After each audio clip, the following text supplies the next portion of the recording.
You're listening to Ernestly Speaking, the only weekly podcast that covers friends, foes, and anything that goes. And now, for your badass host, Ernest Owens. And we're back with another episode of Ernestly Speaking with your host, Ernest Owens, myself. This October is Octobering. We're here. October Libras, stand up. It is our time. Okay? It's our time. We're standing on business. We're getting shit done. We're making it happen. And we're in my favorite month. Last week we were on the eve of October. We were still in September, but now we're in October. It is full fall. It is full Libra season, and it is fabulous. We're less than a week away from my 33rd birthday, and I'm really, beginning to reflect on the year and everything that's, happened and all of the surprises and lessons learned and experiences that really has shaped, where I'm headed. And I'm excited. Like, I have to say, I am excited about my birthday. I'm excited about turning 33. I'm really, really feeling it. And it's been just a very transformative year on so many. When I think about where I was, in 2023, at the beginning of my 32nd birthday and where I'm at now, it's been a fascinating journey, and I'm just happy to be on the upswing of things. Taking in the lessons learned and the experiences and all of that, and just seeing where I'm at right now is exciting. So I'm so excited for my birthday and just for everything that's coming up. But there's been a lot of bliss. I mean, it's October. I'm doing some new things, which is exciting. So this past weekend went to Highland Orchid, which is in Westchester. Mr. Johnson wanted to do this. We've seen this, on, social media and people talking about during fall, autumn, there's this whole apple picking culture and pumpkin. And we didn't do anything with any pumpkins, but apples and fall and season. And so Westchester has Highland Orchid, which is, I think it's about roughly an hour away from where we live. But we went. It was a nice, early Sunday afternoon situation. Did some apple picking. They had these apple cider donuts, which were the bomb, I must add. And also they had the cider and all the seasonal treats and jams and butter and all that stuff. It was cute.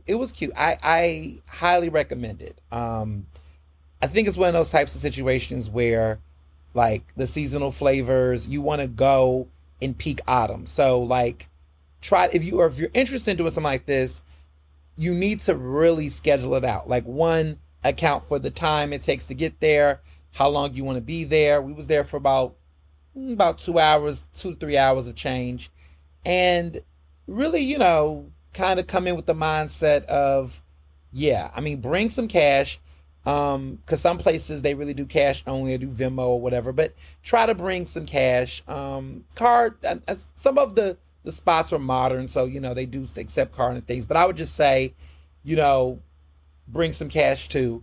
But it was really nice, and it was fun because you're getting, you're able to get some real fresh, seasonal fruits and treats, and so supporting local businesses, which is also important, because there's a lot of mainstream, manufacturers and shops and spots selling autumn.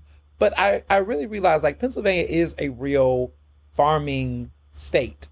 We do. I think sometimes people sleep on that, depending on where maybe because I'm in Philly, so I feel like Philly is such a mainstream city that we do kind of forget that Pennsylvania is out here mass producing fresh produce and things that are being sent around. So we got a really strong farming community.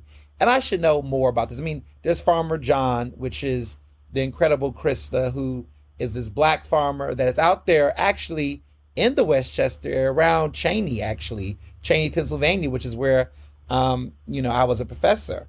And her farm actually is not too far from Cheney University. And she does all kinds of cool, community events and things like that. Definitely check her out. She goes by Farmer John, but her name is Krista. And she does some incredible work. She just won a James Beard Award for her farming and innovation and creativity in the food industry. And she works with chefs and do cool little events with some of her farm produce. So she's doing some incredible work in that space as well. Shout out to Black farmers. But yeah, I really thought it was a cute fall experience, and it was so romantic. It's a cute activity to do in lieu of going to just restaurants, which never is a bad idea.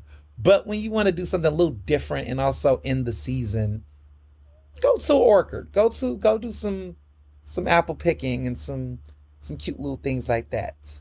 I was initially, I wasn't like, I'm open to trying new things. I like to do different things, but this is cool. This is very cool in a surprising way. So I highly recommend it. Yeah, I mean, I'm grooving into fall, definitely grooving into birthday season. Looking forward to my birthday festivities next weekend, and I have some friends coming from out of town.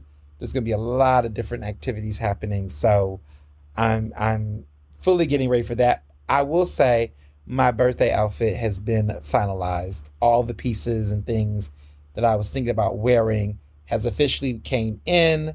Everything looks right. I'm making a cute little debut of a new item that I'm going to be wearing there. And of course, you can probably take a wild guess what it is because I always have one. But this is a special one for my birthday that just came in on time. And when it makes its premiere, it's gonna be a badass look. So I'm excited about that. Looking into teaching, I'm teaching a new course that's asynchronous on public speaking, which was a new, I'm loving CCP. I'm loving teaching at CCP. It's been an experience in a good way. Like everything about this fall semester has been surprisingly, just very structured, I must say. And this is not a dig at Cheney. Cheney was great in its own unique way, but I'm really appreciating just how everything is just flowing at CCP. Like I come in, the technology's working, everybody's showing up to class, everything is just moving and grooving. I'm really liking my setup here. This new course is interesting because this course I'm teaching is asynchronous, so I'm teaching, it's all virtual, so I'm not teaching in the classroom for this other course. And it's a 10A course. So for those who don't know, 10A is basically like 10 weeks. And I'm teaching a 15A course, which is a 15-week course, which started, as you know, at the beginning of September.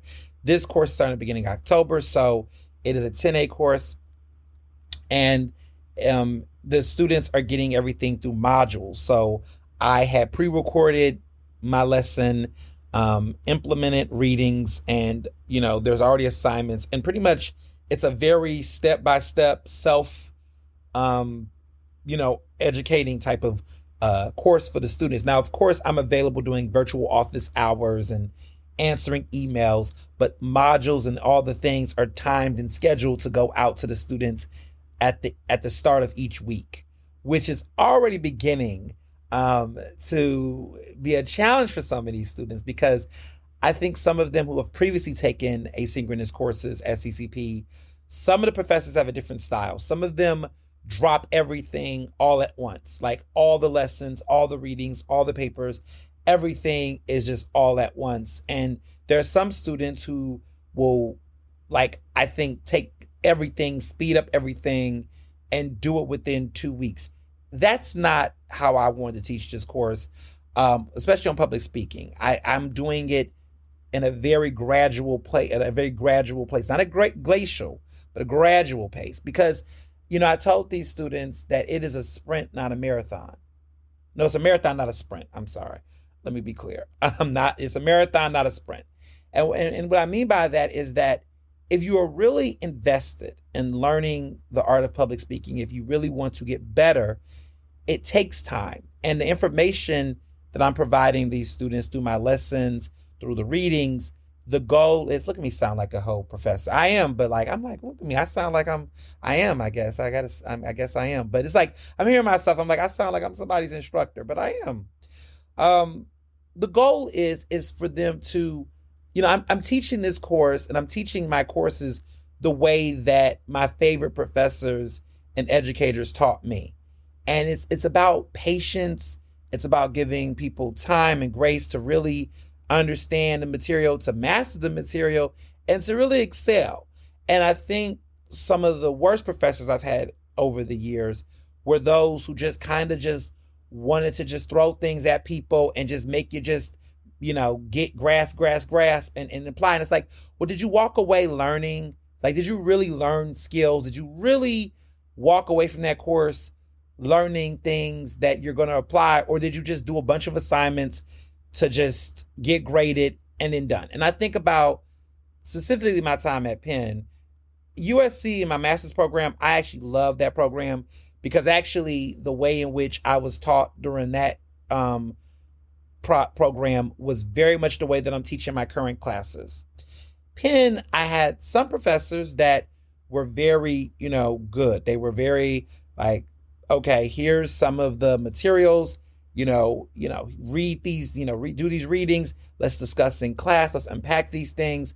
And we didn't have too many assignments, but each assignment was definitely graded with a lot of value. But we talked so much. We had discussions. We learned so much that the papers we wrote, I felt like I was really applying what I was learning. And I had some really great, strong critical thinking moments. And I was able to really do a good job. And even my grades were better, I feel like, in classes like that. Courses where I was just thrown so much and it was always a quiz. It was always this, that, and the third. It was like, yeah, I learned how to be a better test taker and a better quiz taker, but I didn't actually feel like I walked away enjoying the course, or a lot of stuff that I was doing, it felt applicable beyond just trying to get that grade. And so I don't want to teach classes like that. And I don't want to teach students and put students in that type of experience. So the type of courses I'm teaching are focused on students taking time to process the material, to think critically, and to be able to produce, content and papers that really exercise their thinking skills. Like the papers that I have my students doing really is not something that a chat GPT or AI technology can do. Like, we're having some real discussions where I can read these papers like, you didn't write this, right? Because I will know. There's an expectation of really being original, right? Like coming up with solutions and ideas and really articulating it. Like, these are not name this, name that, name. No, like there's a lot of thinking. And it also gives students opportunity to get a good grade, because if you're really reading the materials, really engaging in class discussions, you're going to, in my opinion, produce a paper that reflects your ideas. And that's what I want to grade. I want to hear you. I want to think about, what you're saying to me. So that's how I like to teach. Because if you're not learning and being able to articulate what you're learning and be creative and think outside the box with what the materials are, then are you really comprehending? Are you really succeeding? Is this really, can I really, grade and you're in math and see that you're mastering something? I don't know. That's how I'm teaching my courses. And students are appreciating that. Now with this asynchronous course, I've already got a couple students that are like shell shocked. They're like, wait, they're like, the introduction week was this past week. They're like, wait, was that all the readings? Where are the other assignments? I said, hold on, relax. I tell some of my students, like, relax. This is a marathon, not a sprint. It's the first week. Why are you expecting a ton of assignments? Trust me, there are assignments. Take your time. Because some of them I feel like are trying to do everything in 2 weeks. Nah, we're not doing that. No, it's not my responsibility to give you everything up front so you could do, no. It's a 10-week course, and you'll be learning every single week. I'm not releasing any modules in advance. You're going to take your time. You're going to slow down. We're not going to be Speedy Gonzalez in this course. You're not going to read all of my materials and cram it down and think you can skate for the rest of the next 8 weeks. No, you're going to take your time. You're going to read. You're going to process, and you're going to give meaningful responses, and you're going to get great on that. If you choose to rush or half-ass, that's going to reflect your grade. But I will not lower my teaching standards to elevate your mediocrity. Not happening. And that's not what I said in the email. I said it a little differently. But to be clear, I'm already noticing that we're in this world where some students have gotten used to professors being super robotic, that they're not used to a professor that's telling them, take your time, process, breathe. My job is not to overwork you, but to make you think critically in advance. Look, Dead Poet Society is one of my favorite films. Robin Williams was incredible. You know, those are the type of professors I think of. Annalise Keating, of course, played by Viola Davis in How to Get Away with Murder. Now, I wouldn't use my students for things of work, but I'm just saying the goal here is to think and be educated. Some people are paying for degrees, and some people are paying to learn and get a degree. There's a difference between the two. Just how I'm feeling. So this week was full of a lot of fall openings and surprises. Book of Mormon, the musical, I finally got to see with my younger brother. We're making a thing. He's really loving these musicals. We went to see Hadestown together at Ensemble Arts, and now we saw Book of Mormon. A very interesting musical. Probably one of the most polarizingly intriguing musicals I've ever seen. I had moments of watching it and thinking, this is very genius and interesting and entertaining. And then there were moments where I was like, I don't know how I feel about this. So this was created by the creators of South Park, which we know South Park is very much the type of racy, subversive humor that does not change in the way the Book of Mormon is. I see why Book of Mormon was very popular because of the fact that it was created by the South Park creators. And so that type of very subversive, raunchy, offensive, dark comedy humor plays a role in this musical. And it's very obvious in the songs and the energy of it. Like, this is very much like that. From what I've heard, because I haven't, post 2020, there was a lot of complaints about racism and anti-Blackness and stereotypes around the subject matter, because, they go to Uganda, these Mormons, to try to convert these Ugandans. And they're in this country, and they definitely play off a lot of the tropes around Africans and all of that, all of the tropes. And apparently they've definitely reworked this musical, rewritten it to center the African groups and tribes and characters. It does seem, what I watched definitely did do a lot of enhancement. Now, the original one I heard was very different. They did not really center the Black characters in the way that they do currently in the musical. And so a lot of the edginess that I did previously read about, I think they were referring to pre-2020 production, because there were people who were Black actors and they were saying, how are you going to do this musical? This musical is very popular. And it's still doing national tours. It's still out here. People are seeing Book of Mormon all across America. The question became, can you do this music like this in a post-2020 world? And so they had to go back during the pandemic and rework this and do it in a different way because there were complaints. But prior to its 2012 opening, the whole theme of it was very white-centered. It was very much problematic in its way. So I've seen the new version. For those who've seen it before 2020, I am told that it's very different in certain ways that they structure story narratives and the characters and things of that nature. So if you saw Book of Mormon before 2020 and think it's god awful and racist and problematic, you're right. And they thought it was right and they reworked it. So if you see it now, if you care to see it again, it will not be the same. So what I saw, I thought it was fairly decent. I'm very curious now to know what the original version was like. And I kind of am like happy I didn't see the original version because I would have been one of those people that would be like, fuck this. You all know how I feel about Hamilton. I feel like Hamilton is overrated. I've always said this. It's not bad. There are some great performances in Hamilton, but I've always felt like Hamilton is overrated. I remember I got some really great seats as a birthday gift, and I was not mad. Okay, I was very happy that I got to see Hamilton, and have the experience. But it is not my like favorite musical. My brother saw it on Disney Plus during the pandemic. I think when they released it on Disney Plus, but he's never seen it before. So there is a likelihood that when it comes back to Philly, which I believe is coming back this year, we might go see it. Emphasis on might see it. If I have it in me to see Hamilton again. But we'll see. I might pull it out for him. I'm gonna see. But nonetheless, Book of Mormon was very interesting.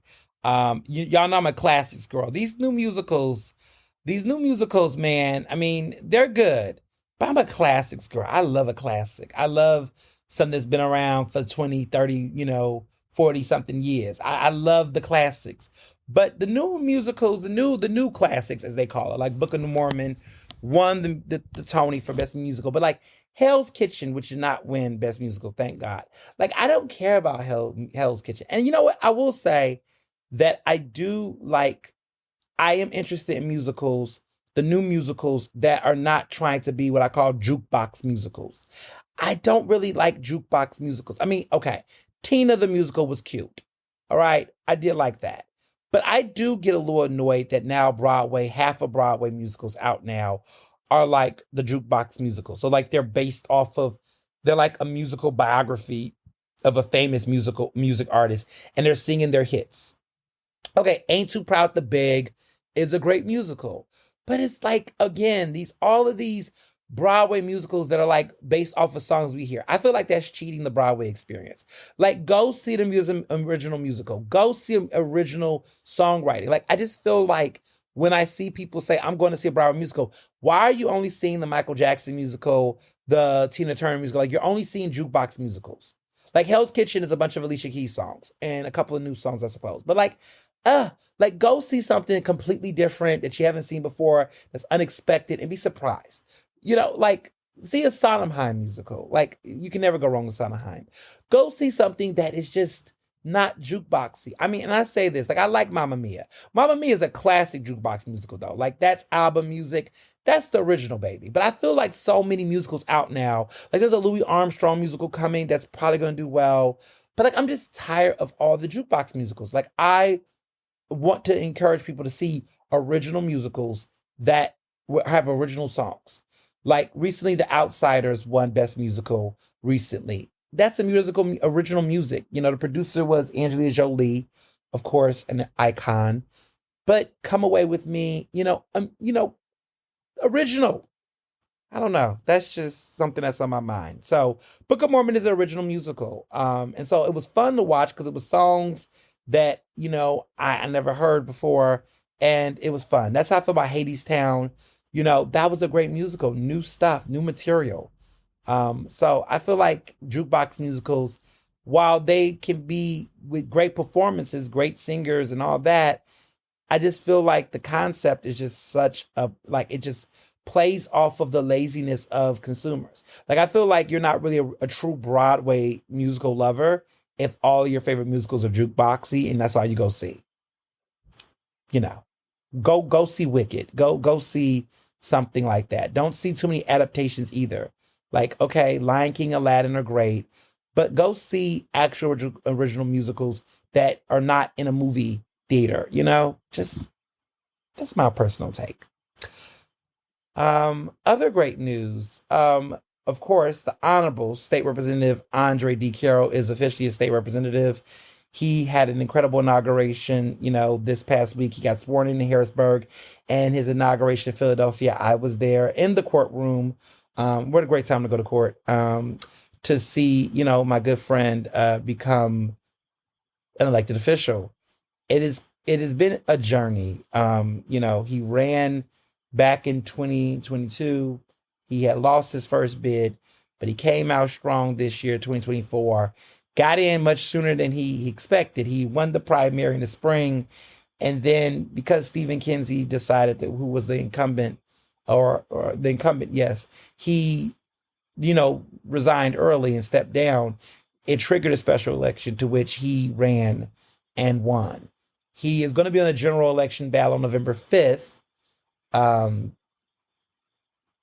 which is going to be exciting. He's going to win that. I mean, he's pretty much doesn't have an opponent, but he's already in office early because, he gets to start early. So his general election will be November 5th, and then he'll get, sworn in again, put in again January 1st. But now, because he won a special election, he's already in. So he will technically be an incumbent by January 1st based on the fact that he's already in office now.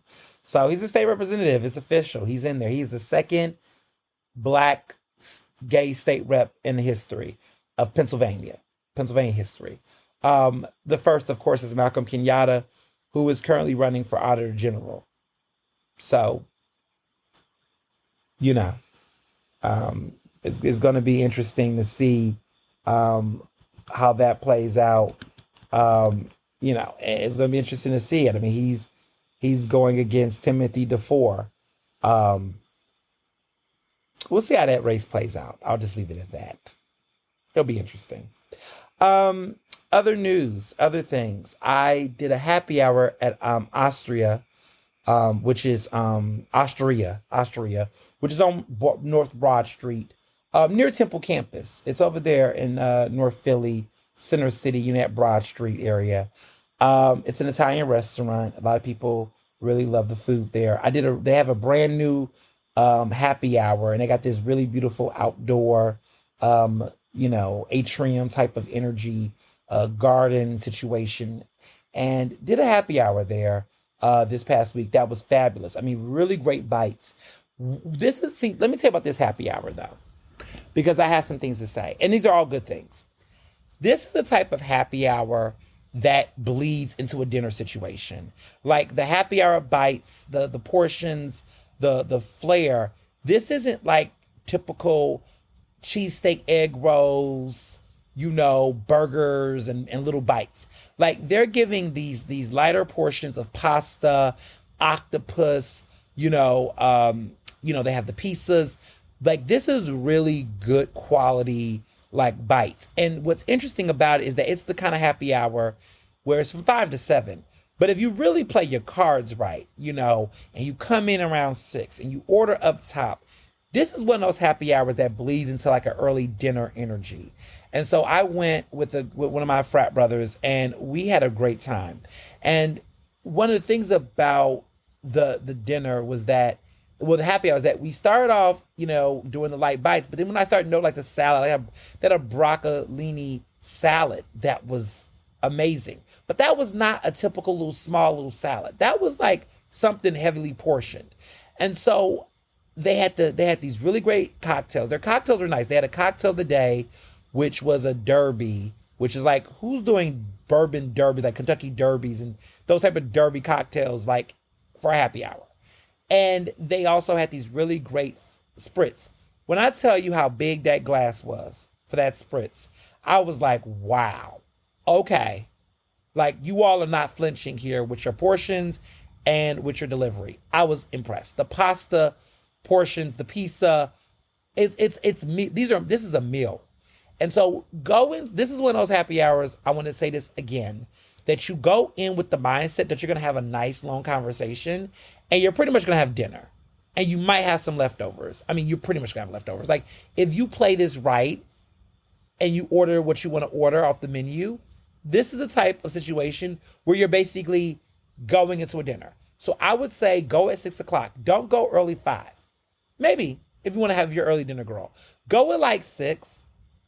breeze through a couple of bites, start ordering portions towards the end, and it's gonna bleed into dinner time past 6. Like that to me is a great happy hour when you can breeze through and get into dinner. Highly recommend it. Highly recommend it. Highly recommend it. I like it. Okay. Which order do I want to go? I'm thinking about like how I want to space and pace this. So I had tea time at Bloomsday again. They have their incredible high tea series that they do at the beginning of every month. And this month was no exception. I just had to go back after going with Jamarcus, my fellow lit bestie. We did it last month in September. And this time I went again with another good friend, and we went to Bloomsday. Now, this one was phenomenal. It was another great high tea. And this time it was centered on Franklin Fountain. Franklin Fountain was the feature with their special treat. I mean, you saw the pictures.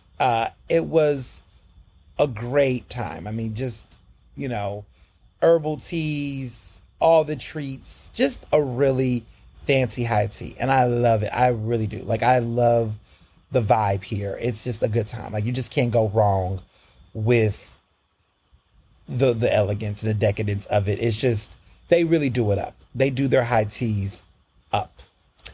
And yeah, I mean, this feels like a lot of people are doing teas, like high teas this fall. And I was trying to figure out why, because I feel like I remember there was a spring bloom, but I didn't realize like how fall, like everyone's like really embracing tea right now.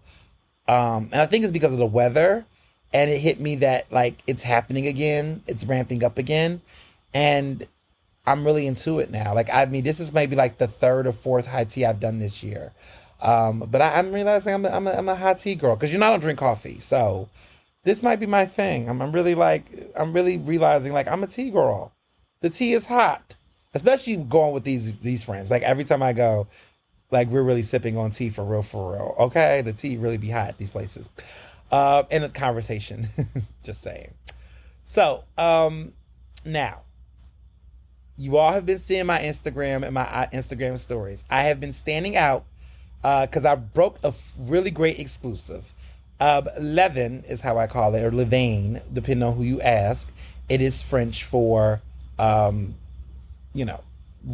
I guess the best way I could describe this is this place. Everyone's been talking about it. Levain Bakery, which I broke the exclusive. They hit me up at Eater Philly. They hit up Eater Philly, myself, to do this really great piece about the opening of this incredible bakery in Rittenhouse. Now, this is a New York City-based bakery that's been around since 1995. They're going to turn 30 next year. They have 14 locations, now 15 coming up across America. I mean, pretty much in places like Boston, LA, Chicago, Bethesda, I believe it is. They got a lot of locations. But the 15th spot is opening right here in Rittenhouse in Philadelphia on 1518 Walnut Street. And this is the first Philadelphia location. And these cookies, okay? These cookies are nothing to play with. They're nothing to play with. These cookies are incredible. Okay, I just need to make it true. I just need to make it clear. Levain is the French term for natural leavening. So I guess it's leaven, I guess we should call it. It is for natural leavening, like basically of cakes and cookies, the leaven, it rises and whatever, it does all that. So this is a big deal. They open at 8 a.m. on Friday, October 11th. This is the eve of my 33rd birthday. So it's going to be crazy. Apparently there's like long lines at these openings. Like it's giving, new iPhone at the Apple Store energy. Like apparently there is a crazy amount of hype.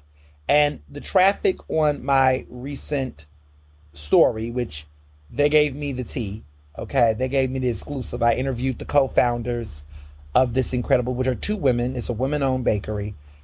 they are a big damn deal. And I hadn't really heard of them until, this past month. But they were great. They reached out. They wanted to do the exclusive at Eater Philly, which, I was so grateful and honored for them to reach out. Because, sometimes people go to a certain publication, and think that they want to do it there. But for them to be intentional on Eater, and specifically Eater Philly, and to, reach out to me, email me, and really be open. They gave me a walkthrough of the bakery. I must say I am the first to go inside there from the public and check out the space. It is gorgeous. It is beautiful. It is the high ceilings. This is a former bank location, actually, in Rittenhouse. This was previously a bank, but they have reimagined it. It is vibrant.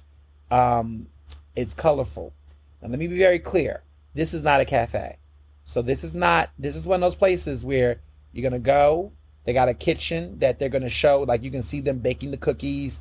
You're going to see that. They also do various other pastries and sweet treats and morning breads. And they sell coffee. They got like an espresso latte situation going on. I think they said that. I don't think they do like all the pumpkin spice stuff. This is a very standard coffee espresso type of spot. But they also have all types of other sweet treats, baguettes and breads and all of that. But they're known for their 6-ounce cookies. They got these big ass cookies that they sell. And they keep it simple, about 6 or 7 flavors. They have gluten-free options. They have vegan options. They have some different options for some of their cookies, which is also great. They were very nice enough to send me some of them to try. And y'all, those cookies are incredible. Those some good ass cookies. Like, those cookies are good. Like, you just need one. Okay? That's a 1 cookie per setting situation. These are not cookies that you need to eat 4 or 5 of them. I don't even care if you have the munchies. This is you just need 1 cookie. 1 cookie does the trick. I mean, it's 6 ounces. It's a very hearty cookie. So this weekend, they sent me some various flavors. And Mr. Johnson and I enjoyed them very much so. I did the double chocolate on chocolate. So it was a chocolate cookie with the double chocolate chunks as chips. I don't even want to call them chips. They were chunks. The method is, when you get these cookies, now you can eat them now. They will bake them hot, fresh on display. So, you can eat them in person. Now, if you don't, they can ship the cookies. What they do is they ship the cookies to you. They are going to do Uber Eats and Grubhub, all of that. They do the Grubhub situation, so you can order the cookies and get them delivered and all that. They even do catering, which is very impressive. So there is an opportunity for people to do parties, cookie parties, all that. These are some fancy ass cookies, okay? So let's be very clear. They're not the cheap little cookies you can get at the Great American, cookie spot at the mall. These are not mall price cookies. These are not Insomnia cookies. These are like real cookies. So they do DoorDash, Grubhub, and Uber Eats is what they're doing, their local delivery options. And there's also catering options as well for people that want to do large parties. And that also goes for their baked goods as well, not just their standard cookies that are very popular. But people have always, it's always, there's a lot of people that have had different tastes and interests and things like that. And I think that's very important for people to know. So the details about these cookies, because I do want to put this pro tip, and you're hearing it from me because I talked to the owners and really wanted to get some advice about this. And I thought this was a very fun fact. So with their cookies, right, if you get the cookies and they're like room temperature, you ship them, right?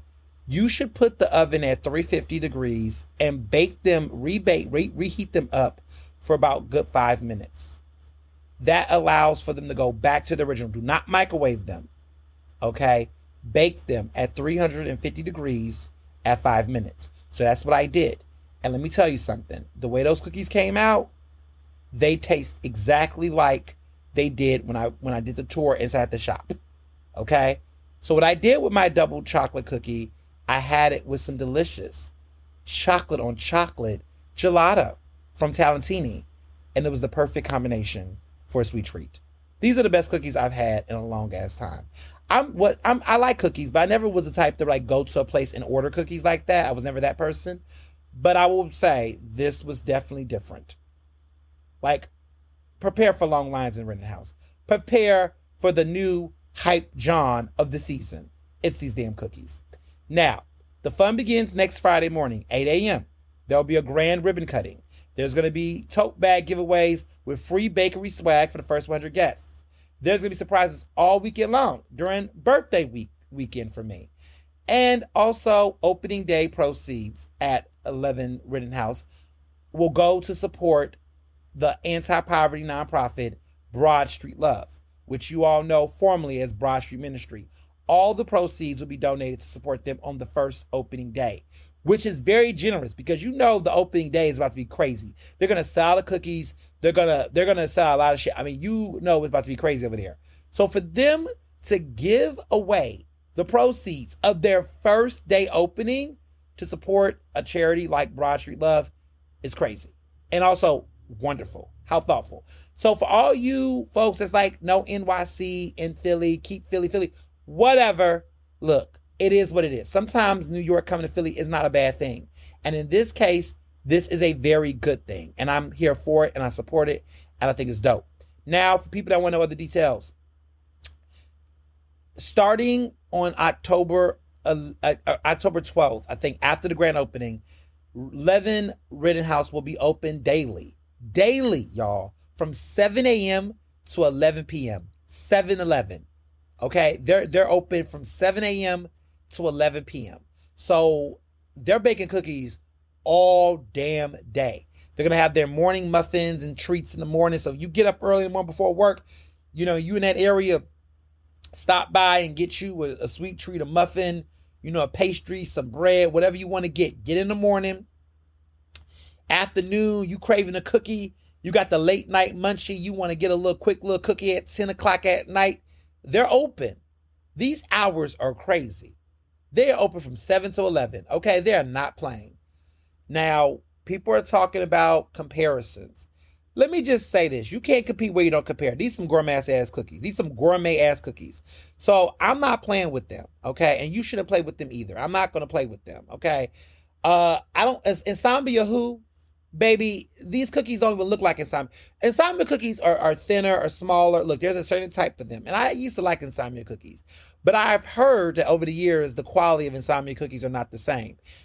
My first experience with Insomnia cookies was in 2010 when I was a freshman at the University of Pennsylvania, and they were in Houston Hall, and they were open late at night, and there was a cute boy who was at the bakery that used to give me some for free. That was my experience at Insomnia. Over the years, it's now been, 14 years later, I don't really eat Insomnia cookies anymore. I haven't had them. You know, my younger brother at Temple, he thinks they're okay. So that says a lot. But these Levon cookies, baby, these are the cookies. These are the answer. This is something different. I will say that. I don't know anyone who's making cookies like them right now. From what I had, they were the bomb. So I have nothing but praise for them. And then lastly, before we get into the hot topics, I must say, because this was a debate, and this has created division, and I put this on Facebook and Twitter, and you know, it's interesting the things that people gravitate to and debate on my timeline. You know, I could talk about, you know, great things. Like, look, I was at Philadelphia Community Access Media, Philly Camp, which is one of my favorite places in Philly, and did another great episode of Ernestly Speaking for the TV program for Philly Camp. I do an election special for them twice a year, and, you know, they bring me on and we do Ernestly Speaking for on air, which I love doing. Like, what a great idea. Like, they've kept the series going. You know, this show used to be 14 years ago. This is why I also love October. Fun fact, before I get into that burning topic I'm going to talk about. 14 years ago, I premiered a radio show. That radio show at the University of Pennsylvania at WQHS Radio was called Ernestly Speaking. This season is the 14th anniversary of that show.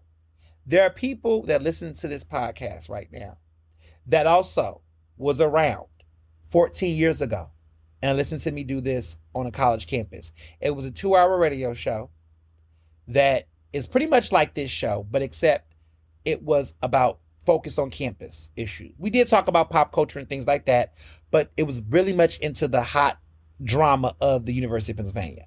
It was a great show. It was ahead of its time. And I think about great friends like Samantha and Nina and others who, and of course, Dr. Parks and Jess and others that listened to that show. Of course, Jamarcus was a part around that journey, of course. Back in 2010, 14 years later, this show has evolved. It went from being a college radio show to then becoming a TV show on Philly Cam, which still exists. We still do episodes.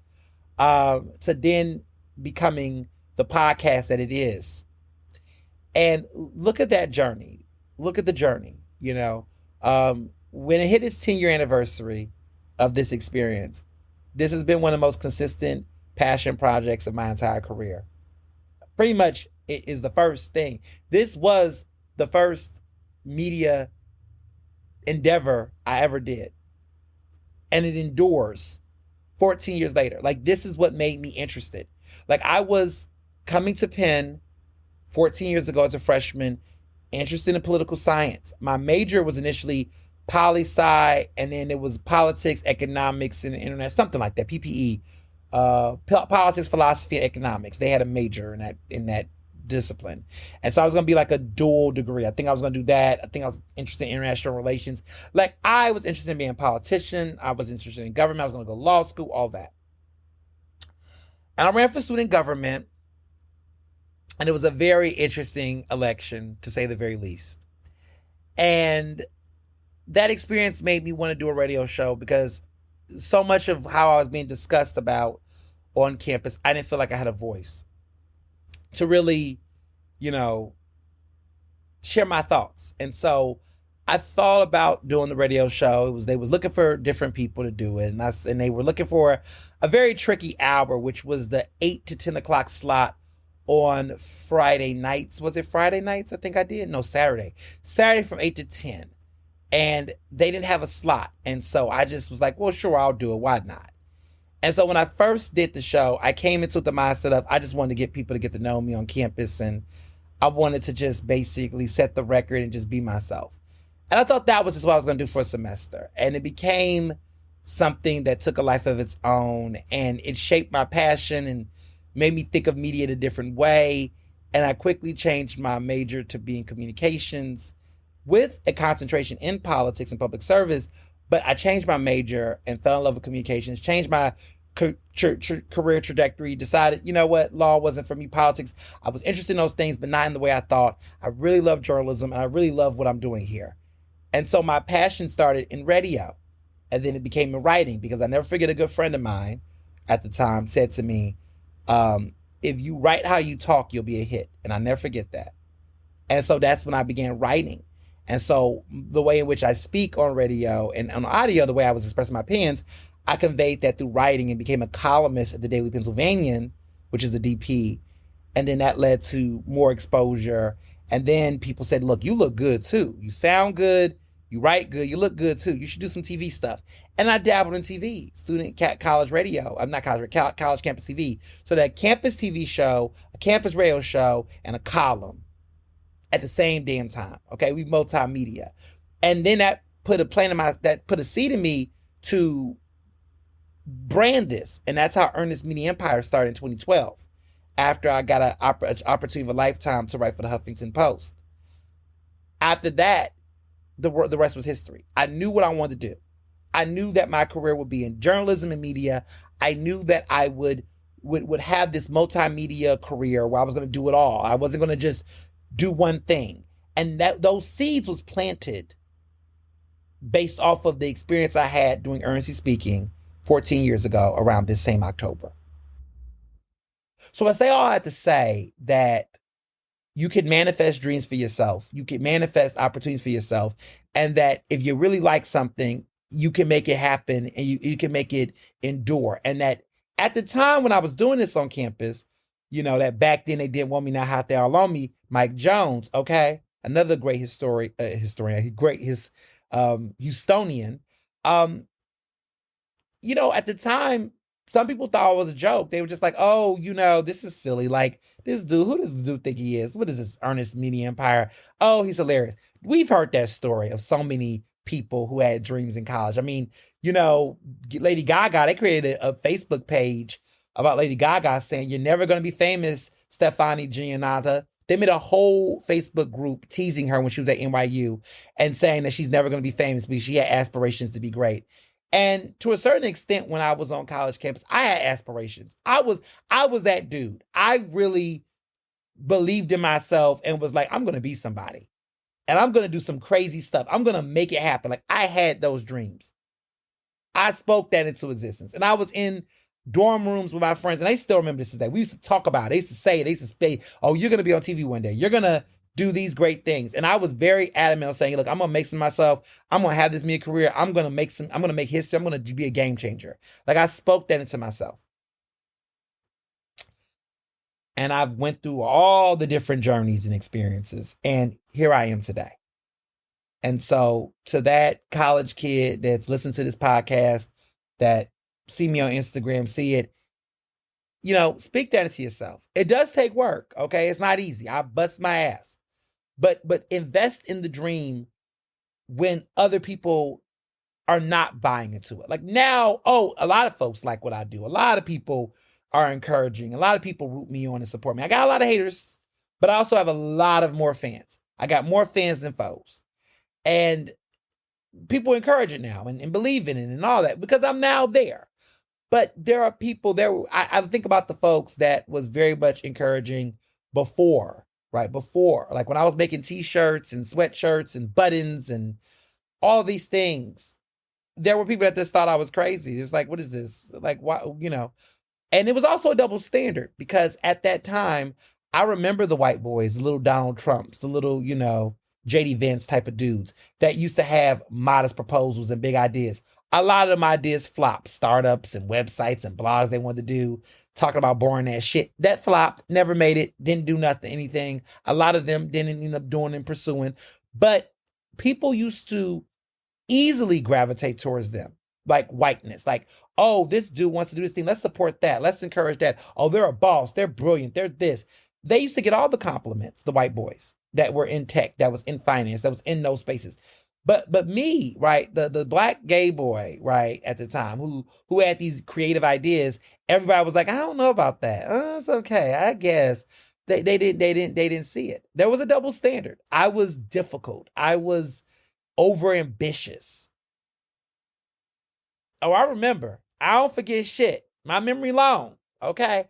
Over ambitious was how I was described. Intense. I remember that. Intense. Biting off more than I could chew, how I was described, Power hungry. I remember that. Yeah, that was how I was described, for having the audacity to dream, to want to do it. But I remember white boys, because they were white boys, right? That would come up with all types of ideas. And people would just be like, oh, that was genius. Asian kids too, some of them, like, oh, that's a great idea. People just was interested. People just gravitated towards it instantly. Now, some of those ideas, I was like, that's already been done. What's creative about that? But we was in the very Mark Zuckerberg Facebook era where every white boy wanted to be Mark Zuckerberg and have that idea. Everybody wanted to be the next Mark Zuckerberg. I had no aspirations for that. That wasn't my dream because I just was like, okay. But I just remember how that was the energy. And so one of my favorite moments was that when I was thinking about creating my media company, Ernest Media Empire, I remember people being like, used to judge my appearance, used to judge my presentation, used to say, oh, this is, you're not polished enough, you're not this enough. I remember all of that shit. When I got on the Forbes 30 under 30 list about 5 years ago, when I began to get awards from chambers of commerce and various business organizations and groups, I remember some of those same people that went to Wharton come up to me saying, I'm taking an MBA class and I'm realizing that you was branding yourself and you was a genius. Like you did all the stuff about branding, creating identity, creating a product and brand. Like you was doing all that without taking any Wharton classes. Exactly. And a fun fact, because this is even more hilarious. There is somebody a year ago in Wharton that's doing research on market branding and, heard about the stuff that I was doing. And I am being mentioned and I was being interviewed for their research on marketing and branding about how I was able to craft what I consider a personal brand as a millennial in a unique way. And they used me as a case study and as a focus for some of their research on personal branding based on how I was able to do it for the past 10 years. So I say all that to say that sometimes time reveals all. And then sometimes what you're doing, people may not understand it, but you understand it. Let me be very clear. I knew what the fuck I was doing 14 years ago. Other people finally caught on years later. But my friends knew, right? The ones who were ride or dies, who was there in the beginning. They peeped game. They saw it and they admired it. They saw what I was doing. There were folks that just, because it was so unconventional, so different, they didn't get it. They just was like, I don't get it. I don't, this is how you do it. And now people are doing that. Now everybody is embracing this idea of a personal brand. And I was doing that shit before people was on that trend. Like people thought it was arrogance. They thought it was, cocky. We was in this era where people thought that kind of shaping and personal narrative crafting was very egocentric, but it's not. It can be, but it's not. And now celebrities and their fans is crafting intimate experiences in ways that I was doing and people thought it was crazy. And now people come to me and ask me how to do it. And then I charge them a consulting fee. Sometimes you just got to live to see it play out. You just got to live to see it play out. But I digress. I just had to go on my soapbox because, sometimes I look at things and I go, So, and I think Abel, because Abel listens to this, Abel knows. Abel was in that dorm room when I had them big ass posters. Abel knows. My good old roommate knows. He remembered. And he laughs. We chuckle a lot sometimes about, I love talking to him, but we'll look and reflect about those years and talk about like how, like the things people would say and then how people are now. We just laugh. It's sometimes fun to just reflect on the past and just think about the way things were said and like how funny it is now. It is a beautiful thing. So this Facebook post, I noted that raisins should not be in carrot cake. I think it's disgusting. People have had various opinions about this. Look, you're entitled to your opinions. But recently, I had the unfortunate experience of having some carrot cake at the Bruno Brothers. Them Bruno Brothers. And for whatever reason, I don't know what it was, but them carrots and them raisins in that damn carrot cake just really annoyed me. So much that I got to the point where I started scraping the raisins out of the cake. I know that this has been a thing for years, but I'm asking my brethren, please take them damn raisins out of carrot cake. If you like it, let it be an option, a raisin-free option. But just naturally thinking it's okay to put raisins in carrot cake, we have to stop this. We do. And stop putting nuts in them as well. Let carrot cake be carrot cake. Okay? Now, Mr. Johnson, I have this debate, but I'm going to go there too about this. Now, we're not talking about carrot cake. We both agree raisins are nasty in carrot cake. But this is the one where we have a fight about. Nuts and banana bread. Leave them alone. What are you East Coasters doing? Okay? Y'all want to put nuts in everything. Y'all want to put raisins in everything. Leave these cakes alone. Banana bread, let banana bread be great. You don't got to put nuts in them. And for my folks with nut allergies, I don't have nut allergies. I just don't want nuts in my cake. Like, I mean, listen, now, if it's a walnut pie, pecan pie, whatever, I get it, nuts galore. But in a damn banana bread, leave it alone. Let the banana bread be great. Let the carrot cake be great. And if you like raisins in your carrot cake, that's because you really don't care much for the carrot. Some of us actually want to taste the essence of what the hell we wanted. Now, I didn't ask for a carrot raisin cake. I asked for a carrot cake. And I want to taste the essence of the carrot in the cake. The sweetness, the richness, the earthiness of the carrot in the cake. And banana bread, okay? That nice sweet tang of the banana. And it's full flavor with the nutmeg and the spice. Let that live. Let that breathe. You put nuts in it, you just have to add. You just add to do the most. Mr. Johnson disagrees. He likes nuts in the banana bread. I don't. And so what we do, we've had this moment where when he makes banana bread, we make two loaves. We make some with nuts and we make some without. I feel like the ones without the nuts is more moist. I enjoy it. I feel like it's more moist without it. And I like it like that. That's my favorite. But I just wanted to say that for the record. Some of you all disagree. It is okay. We can be civil. This is a civil discussion. It's not the same as politics, where we would agree to disagree on candidates. This is different. But I just want to make that clear before we move on. Now, to hot topics. Everybody wants to ask about this VP debate. I want to start by saying that I went to go see the Book of Mormon with my younger brother. I did not watch it live, and I'm happy I didn't. Because, to be honest, that debate, I mean, boring.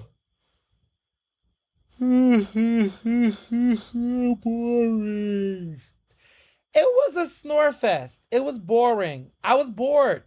And you know what? That's okay. Because guess what? VP debates don't even fucking matter. I'm sorry. I'm at this point. We're less than 1 month away, people. We're less than 1 month away before this damn election is over. I am counting down. I just cannot wait. Okay? How many Tuesdays away? I'm just ready for this election to be over. Like, I'm sorry. I am. I'm exhausted. I am just so over this election, guys. I just have to be real with you. It's just like, we just need short election times. I mean, I'm just the campaigning. I just have to be real with you. It's just like, come on. Can we get this over with? Like, at this point, what more needs to be said? So the VP debate, because I do want to review it. I do want to give you all that. But let's be real, right? So everyone's talking about the performances. They're like, oh, JD Vance was, I get so annoyed with people on Facebook, especially those who are Democrats. Can some of y'all just shut the fuck up? I'm sorry. Like, oh, JD Vance, he came out strong.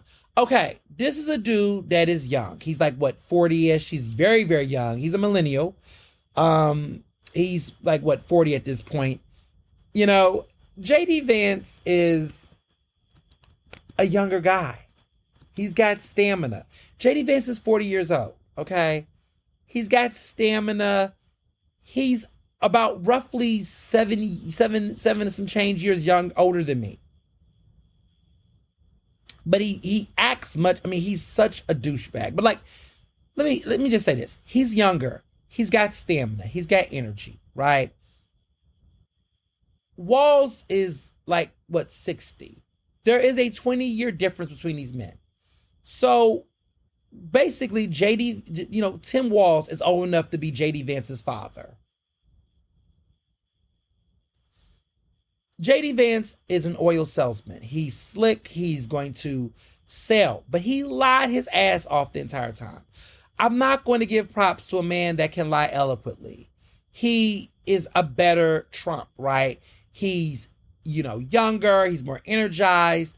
He lies better. He finesses better. He bullshits better. That's pretty much the case.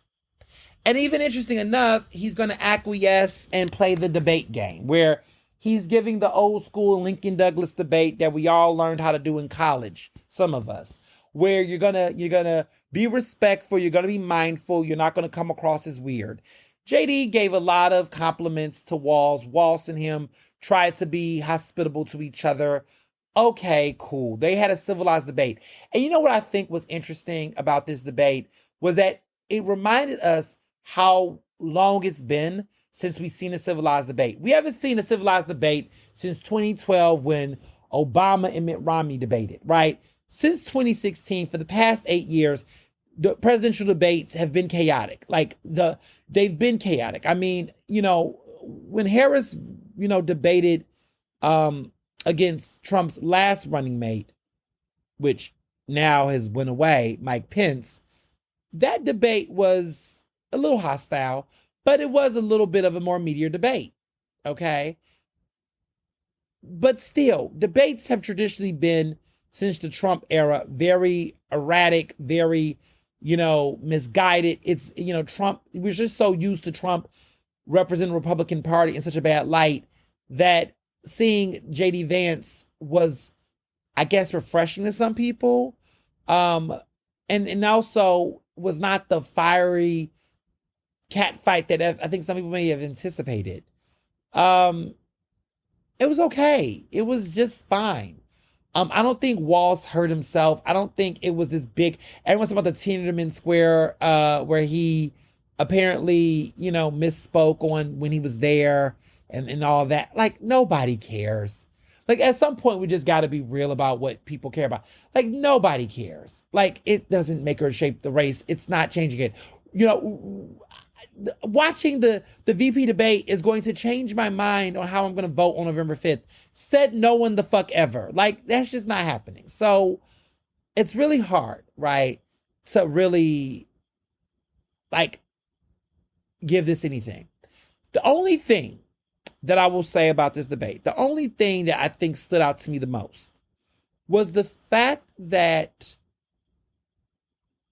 throughout the night, J.D. Vance is trying to appear to be really even-minded. I mean, he's lying. He claims he didn't want to support a national ban on abortion. He lied. There's plenty of report from credible sources where this man has outright on the record said that he supports a national abortion ban.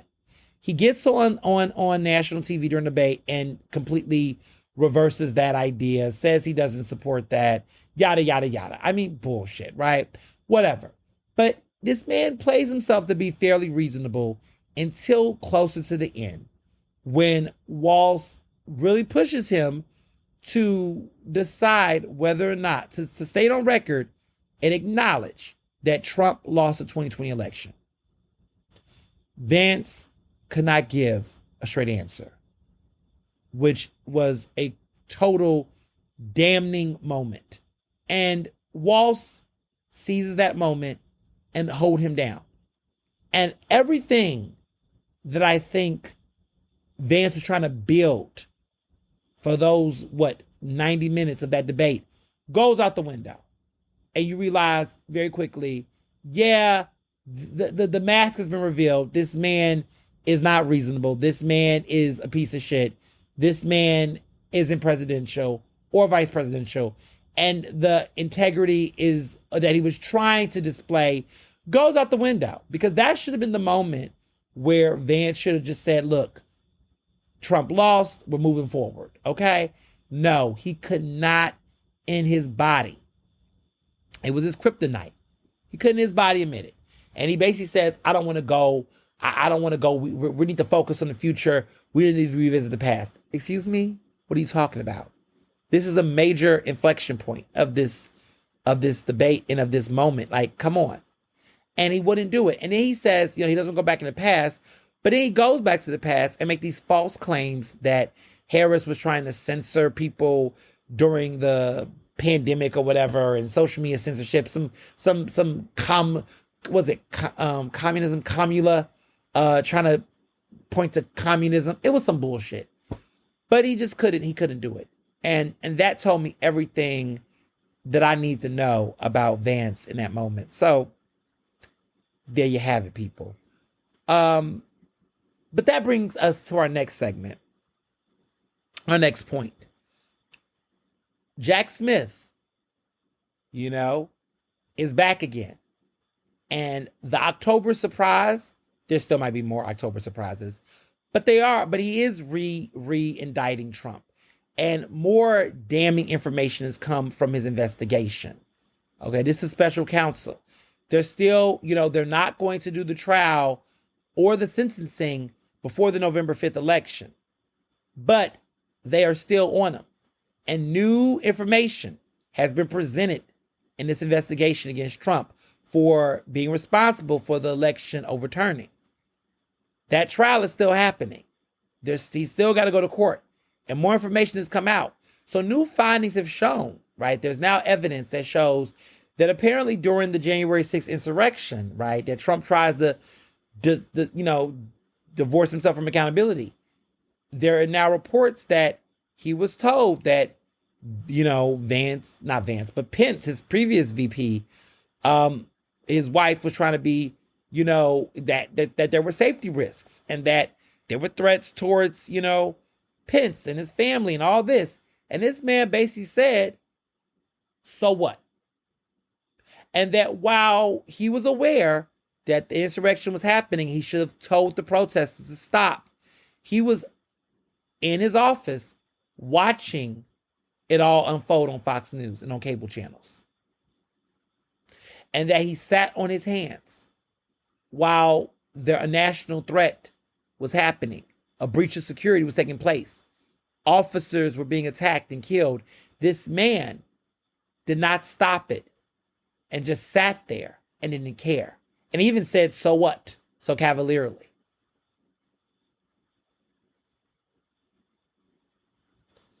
Listen, this man can't get elected.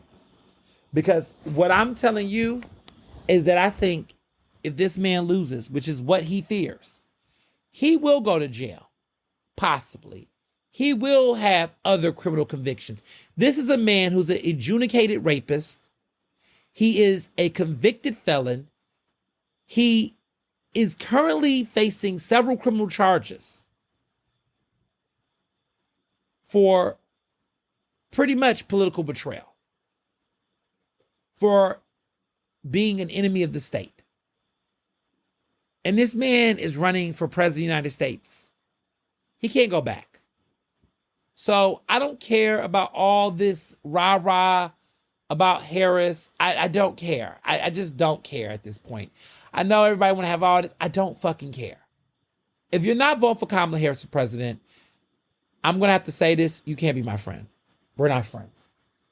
We're not friends. I can't. If you're not voting for Kamala Harris for president, you can't be my friend. Sorry. I'm sorry. I'm not going to be fake. All this, I want to vote for a third-party candidate. I'm sorry. I'm at this point. We're less than a month away from the election. The risks are too high. What's at stake is serious. And we cannot continue to keep acting like this is normal. It's not normal. It's not okay. And I'm not going to fake the funk anymore. Like, this is not okay. And at a certain point, we have to acknowledge that reality. We have to. We have to. And if we cannot do that, what are we saying? So, yeah, I'm staying on business with that, because if this guy gets reelected, if he does, if is where we're at, he's gonna be, he's gonna be unstoppable. And we can see that in the Republicans, right? There's been a lot of Republicans coming out full-fledged. If Darth Vader himself, Dick Cheney, can come out and endorse Harris, it's real. Liz Cheney who's never supported a Democrat in her entire life. Okay? She's coming out. She's come out to endorse Harris. I mean, she's getting Republicans. She's speaking. There was a rally in Wyoming. She's coming out. She's bringing people. And she's pushing back. This is serious. Like Republicans across the country, Republicans in Arizona, they're coming out. They're like, we can't do this. We cannot have Trump have another. Trump cannot have another 4 years. This cannot happen.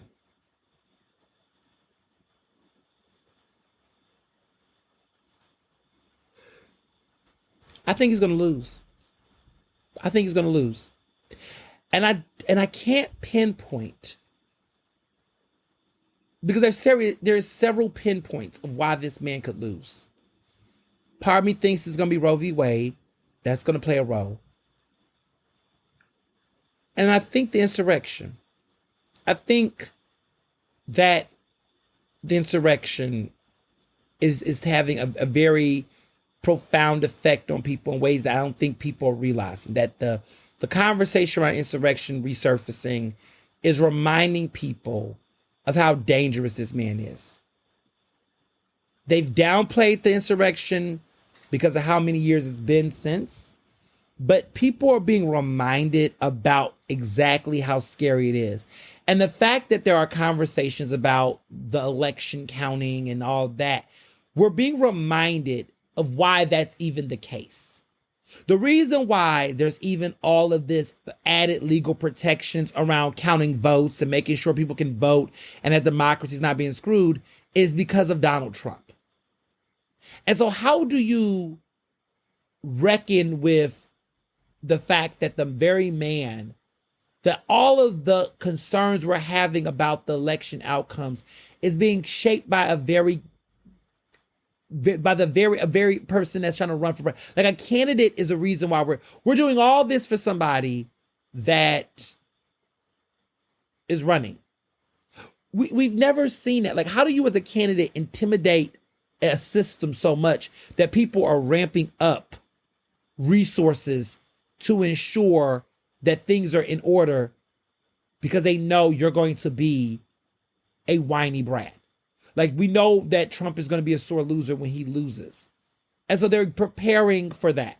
The Supreme Court's load of cases this cycle has been very light because they're already preparing for court cases and battles and Supreme Court challenges to the election.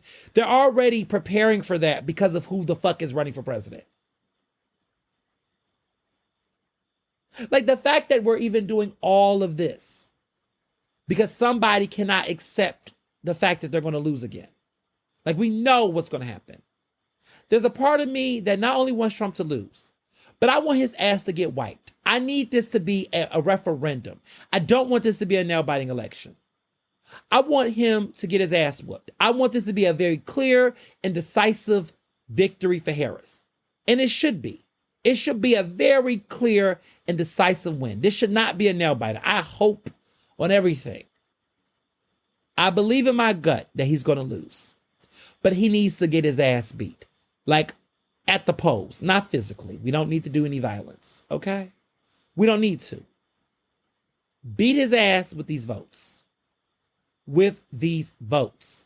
Not with hands or guns. We don't need that. The votes. Because this election,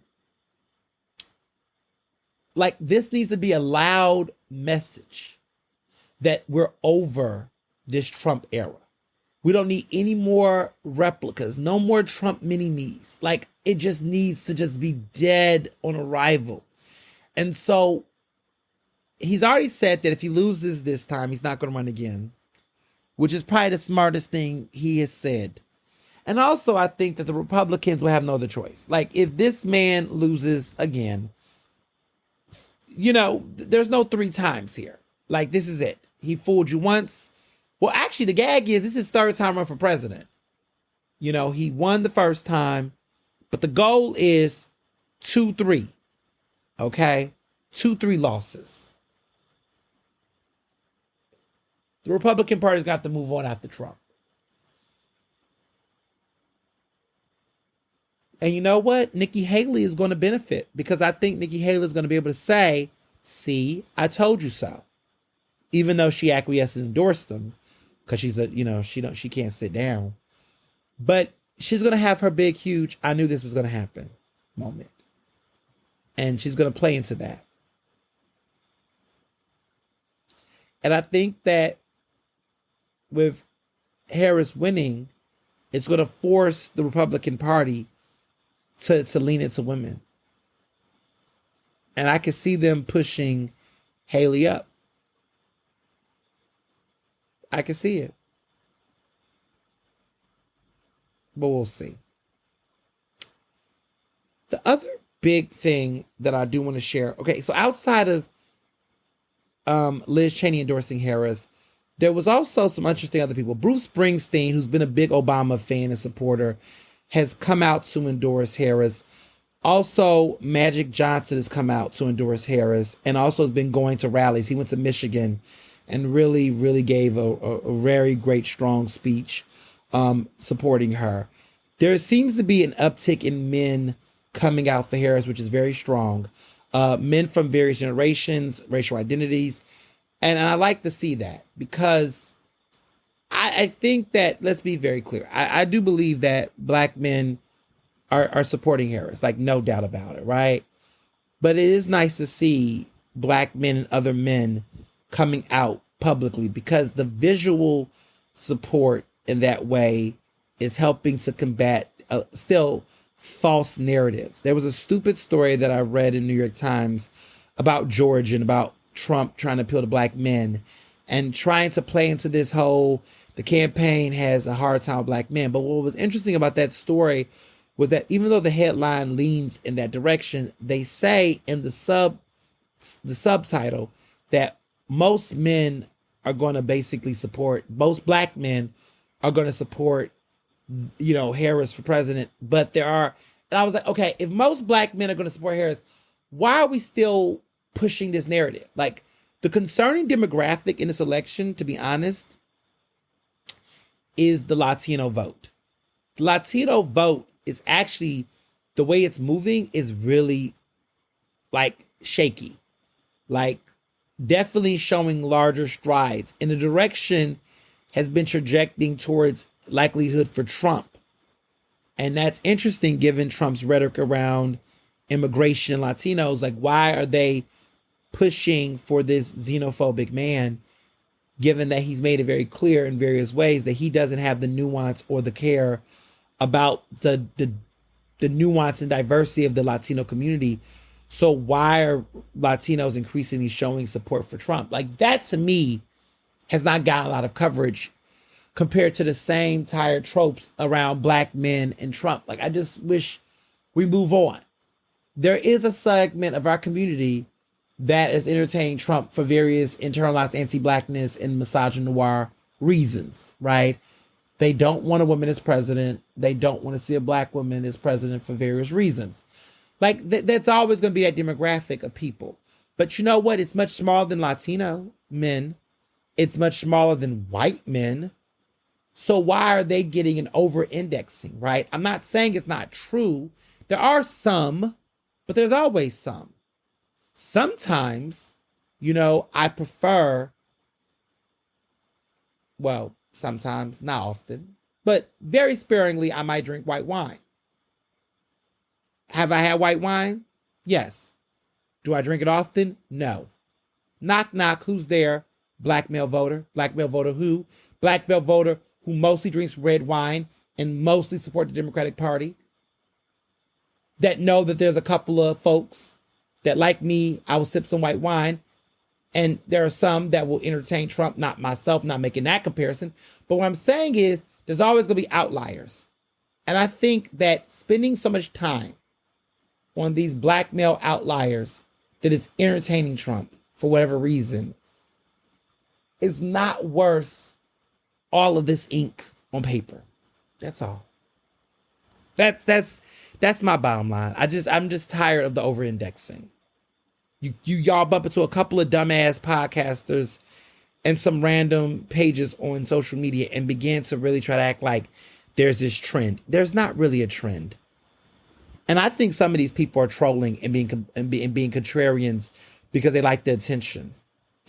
Because one can argue that sometimes the Democratic Party does not give black men in the party a lot of attention. They don't tend to them in a way that makes them feel as seen as they do with their black women counterparts. Even though black men are the most supportive voting bloc for the Democratic Party under black women. Oh, you didn't know that percentage number? That there are more black men that support the Democratic tickets than white men, than Asian men, than Latino men. And the only loyal demographic that they're under are black women. So I'm going to keep yelling this to the rooftops every time a white person gets in my DMs, okay, and this is annoying, please stop it, and try to ask me about black male voters. Please stop. It's inherently racist. It is. It is inherently racist. Because what it is that why is there this expectation that any racial group should be 100% for any candidate? Because what's the reasons for white men? Oh, racism. So that's a justifiable reason. Then why do you think? I mean, sometimes, black folks are not a monolith, but we're the closest to one when it comes to voting Democrat. But there's always going to be outliers. But don't ask me that. Go ask your white family members why they're doing it. Go ask white women why they continue to vote against their own interests. Again, there's other questions that need to be asked rather than fixating on black male voters that are pretty much going to be fine. And I cannot wait until these polls come out after the election. I like the after election racial dynamics when we find out about the racial demographics of voters, because I cannot wait. I am willing to bet that black male voters will be over 85% for Harris. I might even argue 90, over 90. But I'm going to say over 85 to be safe. But I'm going to say over 90. I really want to say over 90. But I know over 85% of black men are going to vote for Harris. And when that number comes out, I can't wait to talk my shit. I'm going to talk my shit because I want to see these numbers. Just like when we saw the numbers around Hillary, because I want to see those Latino numbers, because I want the conversation, because I want to let it be clear. There are minority groups or underrepresented groups that need more attention, more conversation, more coverage than the fixation on black male voters. Leave us the fuck alone. Seriously. Stop talking about what Candace Owens said and what this rando dude, Michael, these stop it. I can't wait. Over 85%. That's my prediction. I really want to say 90, but I'm going to say over 85%. I'm calling it now. Definitely over 80. But I'm going to definitely say over 85% of black men are going to vote for Harris. And when we do, I'm going to come back on this podcast like I often do. And I'm going to say, I told y'all so. And y'all need to keep black men out y'all mouths. Next election cycle. For real, for real. Period. Now, speaking of hypocrisies, Trump's wife, okay, former First Lady, Melania Trump, has his memoir coming out. Child, she has come out in favor of a woman's right to choose. Melania Trump is pro-choice. I don't know if that's the October surprise. I don't know if she's ready to leave. I don't know what the hell's going on in that marriage. But I'm just kind of like, okay, we know this information. So now what? Is this are you still, I mean, she's standing by her man. I don't understand, but I don't get it. I'm just like, you're pro-choice, but your husband isn't. Or is he reneging now? Like, I just don't understand. This man took credit for reversing Roe v. Wade, and now everybody is reneging on this? I don't get it. The Supreme Court made the decision. You standing on it. You proud of it. You was boasting about it during the damn debate against Biden. Like you big on it. Now everybody wanna support women's rights and reproductive rights. I'm just trying to understand what the fuck is going on with the Republican Party. Y'all spent decades trying to do this. Like, this is see, Mitch McConnell here somewhere. Because y'all know when I started this podcast, I was infatuated with Mitch McConnell's strategy. Because Mitch McConnell is the real one. But y'all notice that man he done disappeared. You know, we done did this podcast for nearly 4 years. And Mitch McConnell has disappeared, y'all. Have y'all noticed? He's the minority leader, the Senate minority leader now. He low key.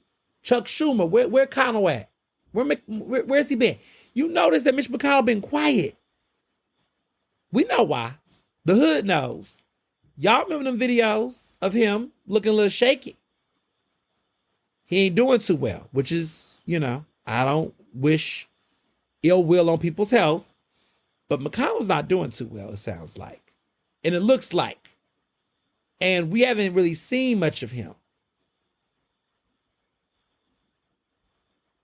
That was his dream. Okay, the Federalist Society, look it up. Okay, the Federalist Society, all these people, they wanted this. Their whole goal was to get a conservative Supreme Court. This is their dream. They didn't put Trump in office because they thought Trump was a good president. They put Trump in office so that he could have those appointments.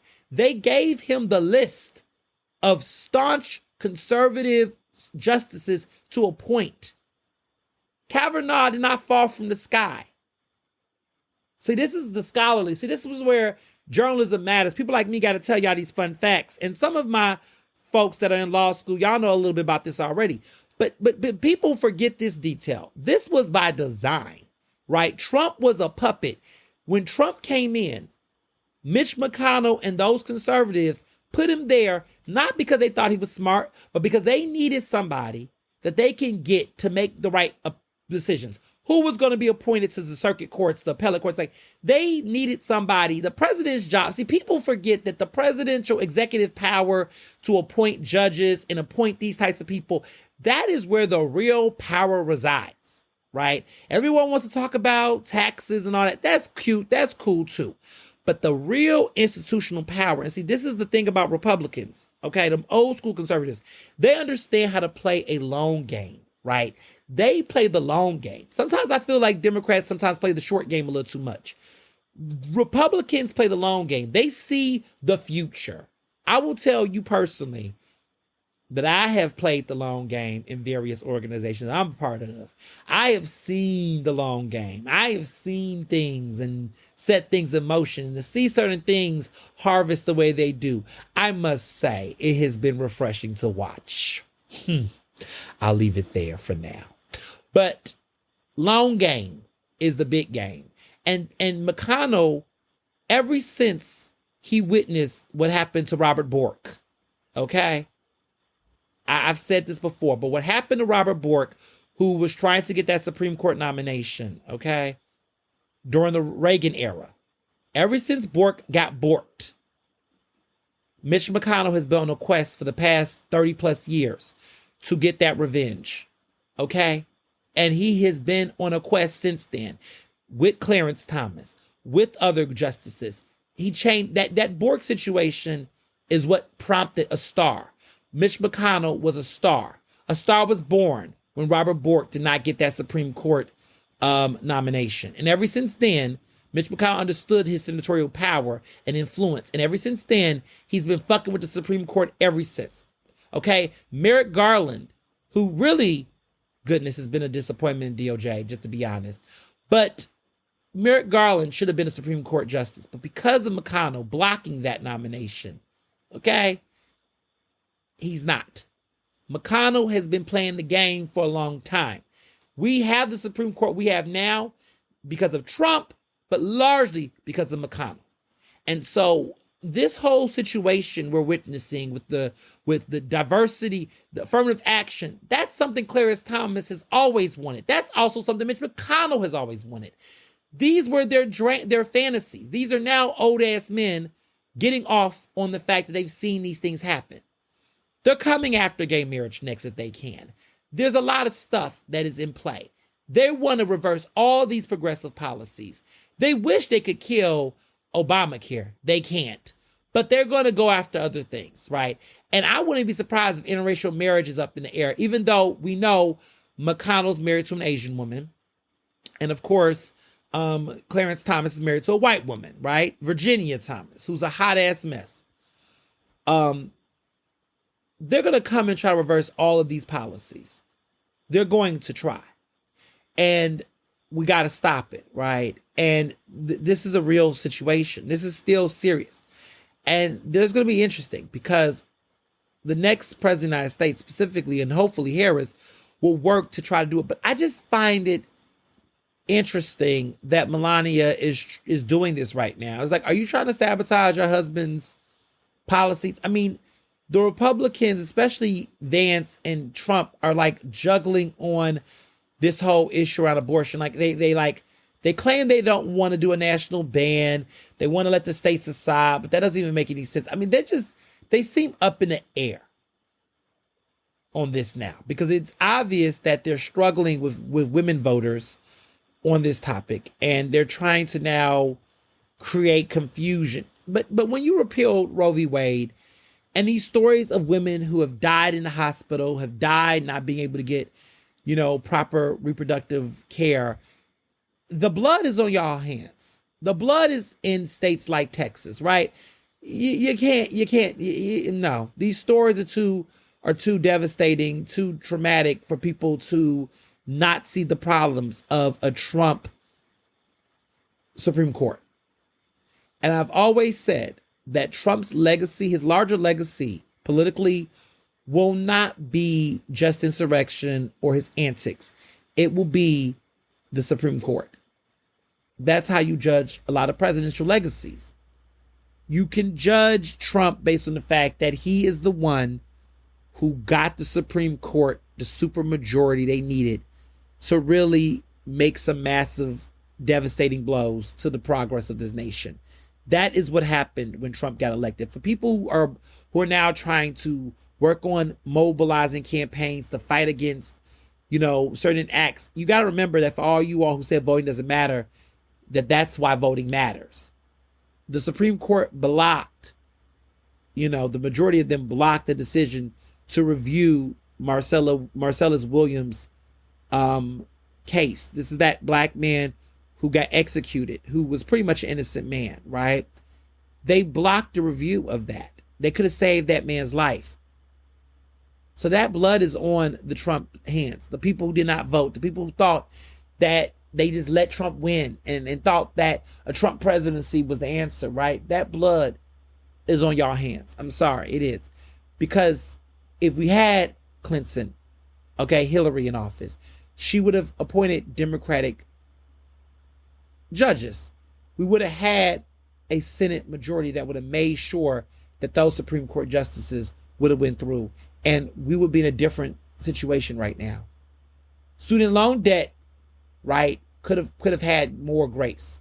We could have kept Roe v. Wade. We could have kept, potential college affordability would have had a chance. Affirmative action would have been in place. We would have had so much progress. But some of you all just have forgotten the power of the Supreme Court. I hope you all know now. And that you will never question if voting matters. I'll leave it at that. So there is a little bit of scandal happening in Philadelphia that I want to talk about. Because, this past week, there was no This past week, there was no city council because of Rosh Hashanah. So city council is back this upcoming Thursday. I'm looking forward to returning back to city council. There's been all these breaks in between because of Rosh Hashanah. There was a funeral 2 weeks ago for a slain officer. There's been a lot of breaks, but October is going to be about power driving because, the arena is still up in the air. I will say that it's looking a little bleak. I just have to say it's looking like, I don't know, what I'm hearing and sensing that people act like it's a done deal, that city council is going to acquiesce and they're going to support the arena. It sounds like I'm hearing that. Look, anything can happen between now and then, but I'm hearing that there are some city council people being compromised. Not Kendra Brooks, not Nicholas O'Rourke, not Jay Young. But it's going to be interesting to see who going to bend and who not. It's going to be interesting to watch. Look very carefully at who going to vote, how they going to vote. That's all I'm going to say. And if some of you all got close relations with some city council members, might want to pick up that phone and make a call. Check on them. See how they moving. Because it's looking real interesting. I'm going to leave it at that. So, this interesting story has come out, and I do want to talk about it.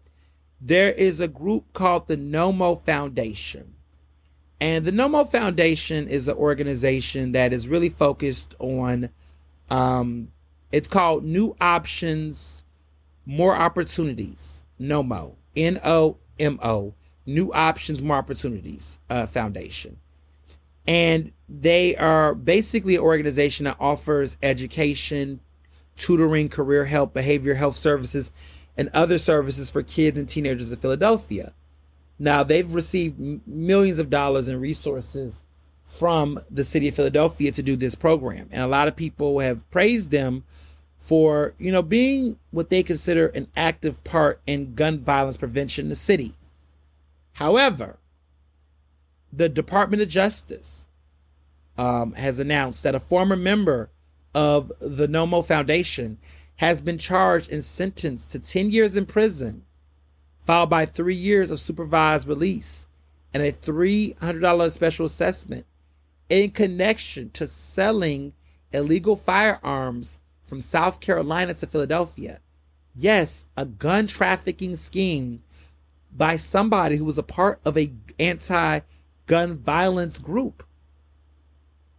This was the youth advocate, okay? He's 47-year-old Kyle Lamore. And he is one of 7 people who is accused of participating in a scheme of buying illegal guns in South Carolina and transporting them in Philadelphia. And apparently he did this during the pandemic, okay? November 2020 to February 2021. For over a year. It's ridiculous. And what's sad about this is that this was a man who was released from parole back in 25 years ago. He was released from parole for a 1999 murder conviction.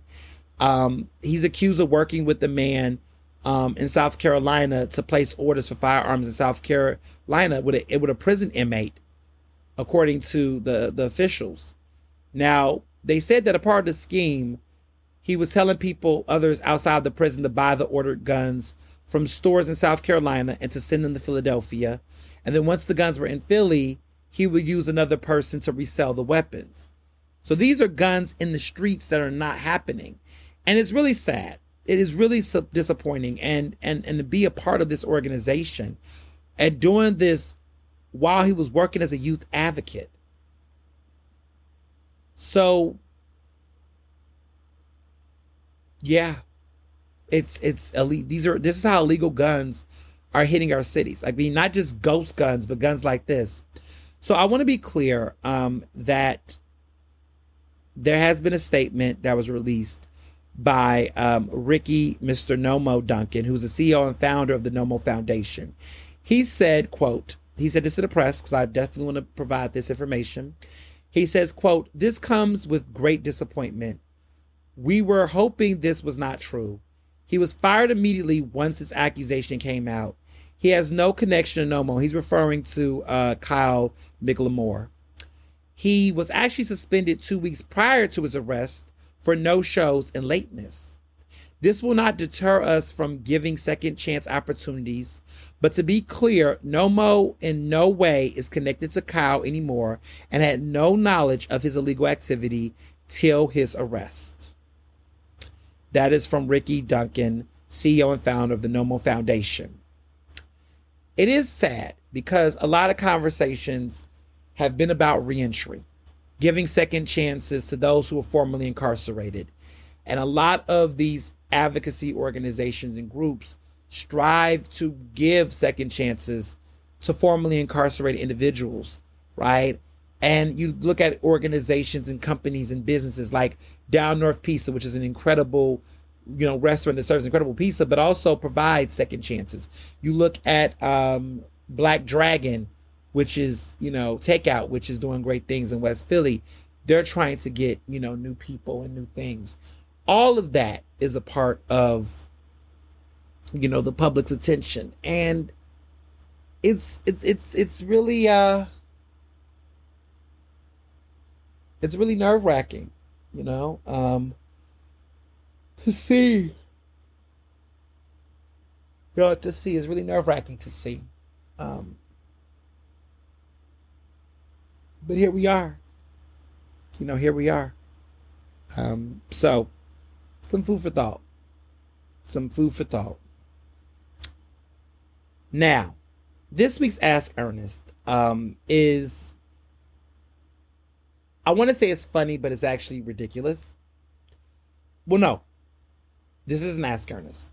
Maybe it is. No, it's not. But this is a question that was asked to me. Ask Ernest is actually something different. But this was a popular question, and it's going to be in my section of news and hot topics rather than Ask Ernest. But it was a popular question. I decided that it isn't. I have a better Ask Ernest, well, a more personal Ask Ernest. This is a topic though. Jaguar Wright. White people, multiple white people this week have been asking about Jaguar Wright. Right. Black people, y'all already know who she is. So y'all are just like, child. But Jaguar Wright this past week has now become a conversation amongst white women and white people. Multiple white women, including some of my white friends, have asked me about her. And I was like, oh God. Like a couple of y'all asked me in my DMs on Instagram, but one of my good friends had actually texted me about it. And I was like, okay, so white people are really talking about Jaguar Wright. Like she has made it.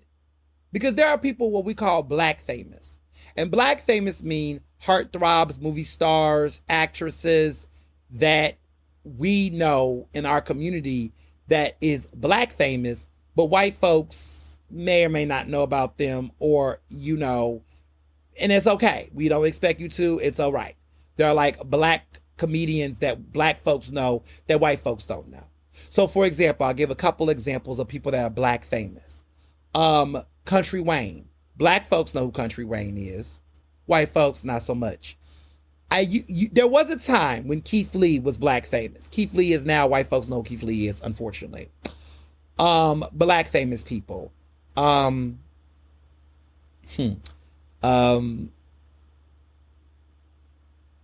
think of some actors and actresses that are. That would fit that, that would fit. I mean, there's a couple of people I could name. Oh goodness. I don't know who to, I mean, there's so many people I can choose from. A black actor, actress that I feel like black people know about, but the rest of y'all don't. Like Richard Lawson, right? Bianca Lawson. Black folks know who the Lawsons are. They're black famous. White folks don't really know who Bianca Lawson is or Richard Lawson, her father. Y'all might have seen the faces, but y'all don't know who they are. Black folks, we know who they are, right? Megan Good at a certain point. White folks, y'all might know who Megan Good is. Maybe a little bit now because she's with Jonathan Majors. But Megan Good is black famous. Like Megan Good is a person that black folks know, right? Lauren London is black famous. Lauren London is black famous. Nia Long is black famous. Like, yes, white folks, y'all might know who she is. Some of y'all, maybe. But Nia Long is black famous. She is black royalty. Like, she is, like, a superstar in the black community. If you said, I went to a party and Nia Long was there, black folks be like, oh my God. But white folks be like, oh, okay, there's this woman named Nia Long, right? Black folks that are not black famous, that's mainstream famous, Michael B. Jordan. Y'all like him. Listen, I would argue that white folks are liking Michael B. Jordan more than black folks are at this point, like as far as heartthrobbiness. There was a time, but, you know, Jamie Foxx is not black famous. Now, there was a time when Jamie Foxx was black famous. He's now mainstream. Y'all, white folks, y'all love him. Y'all some Jamie Foxx. Black folks, we all right. We like him too. Yeah, you know. Now, other black folks that are black famous that I'm thinking about specifically.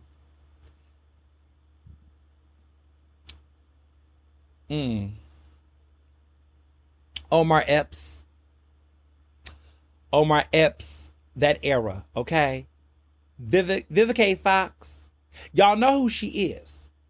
Some of y'all might know who Vivica Fox is. But Vivica Fox is black famous. Like Vivica Fox, Omar Epps.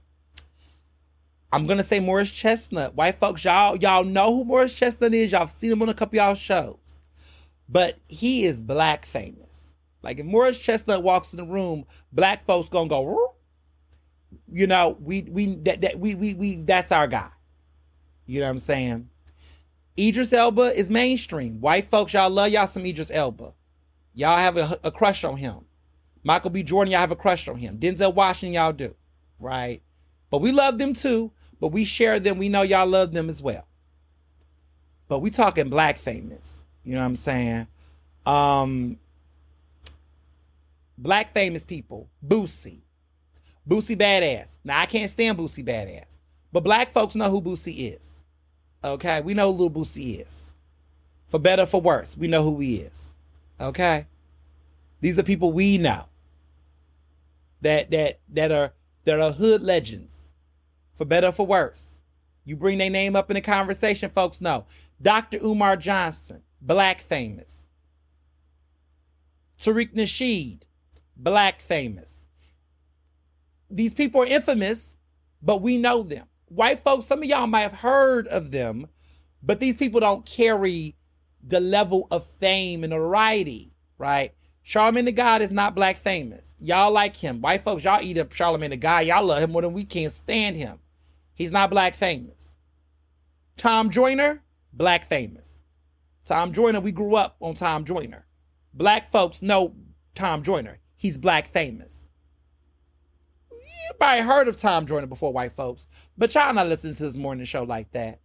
Black folks know who Tom Joyner is. Black famous is a very unique thing.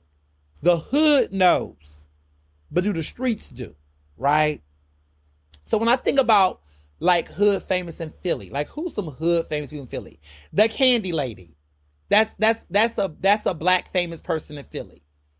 A black famous person in Philly is the Candy Lady. If you don't know who the Candy Lady, the Carrot Cake Man. Some of y'all gentrified white folks might know who the Carrot Cake Man is. But in Philadelphia, we know who the Carrot Cake Man is. We know who the Candy Lady is. Black folks in Philly, black Philadelphians, we know those are black famous people. This might be controversial. Chill Moody. Now, Chill Moody got a little mainstream. So some white folks know who he is now. But Chill Moody is a black famous figure. I will say more often than not, Chill Moody is more black famous than white famous. Like white folks don't really know Chill Moody. They start into a little bit. He got a little bit of mainstream, but that is really a black famous person. Meek Mill, y'all like him, okay? Ever since he been out there with what's his name? Mike Rubin, y'all know who he is or whatever. Yeah, that's y'all. Y'all, goodness, Meek. But I think about other black famous people. This might be a little controversial, but I'm going to be a little shady. Simon Jones, black famous in Philly. Black folks know Simon Jones. White folks, y'all might know him, but y'all don't reference him. I'm not black famous. I'll say that. I'll put myself up. I'm not black famous. I have a lot of white folks know who I am for where I'm at. I'm not black famous. I might have been for five. Have I ever been in Philly? No, I'm not black famous. I don't know if that's unfortunately or fortunately. I'm just not. I'm a little bit more mainstream. I'm just, it is what it is. I'm not black famous. But I mean, black folks know who I am. Clearly I have a following, but to be black famous means to have a strong majority black audience, so much that white folks don't know who you are or don't consume you at the same level that a black audience do. It doesn't mean white folks may not be aware of you or aware of you. It just means that the vast majority of your visibility and notoriety comes up more so in black spaces than white spaces. And so I don't think I fit that criteria. I think there is a lot of white folks, for better or for worse, who know who I am and consume my content. And it is what it is. And I don't think that means I'm better than anybody, because for better or for worse, sometimes it's annoying as fuck. I'm just trying to be clear about the majority of the attention. Certain performers and people. So, like I said, the people I named is black famous. Jaguar Wright is black famous, right? Black folks know who Jaguar Wright is, have heard of her, aware of her, for better or for worse. To be clear, being black famous does not mean that you're beloved. You could be also infamous, but you're also known. Jaguar Wright is now crossing to some mainstream territory. White folks are like Googling her, and she's getting on mainstream white media aggressively to the point where she's blowing up for all the wrong reasons. She's not black famous. Diddy, of course, as you all know, is not black famous. Diddy is known by a lot of people. He's mainstream. That's kind of fun, thinking about it. There's a bunch of black famous folk. I could go on a list of like a lot of black famous people. Like, I would even argue Kid and Play is black famous, for those who know. Like, Kid and Play are black famous. Like, these are icons. These are people that if you say Kid and Play in front of black folks, we know who you're talking about. White folks be like, huh? What? What's that? Who's that? We know automatically. We're not at all. If we say DJ Envy, we know. Kirk and Rashida are black famous. Black folks know who Kirk and Rashida is, for better and for worse. Okay? There's just certain folks that we know that white folks would just be like, what is that? Who was that? Christian Blue. Okay? Blueface and Christian, the hot ass mess, they're black famous. There's a specific demographic of people that know them. Stevie J and Jocelyn, they're black famous. That's a certain demographic. I'm not saying that white folks don't know who they are, but they don't know the storyline. There's just a certain level of black famous that they are. But it's true. I'm just so fascinated with it, because it is a thing, and it is a thing, and white folks just be like, what is this? What is that? These people are just icons. Like, we just know who these people are, for better or for worse. We do.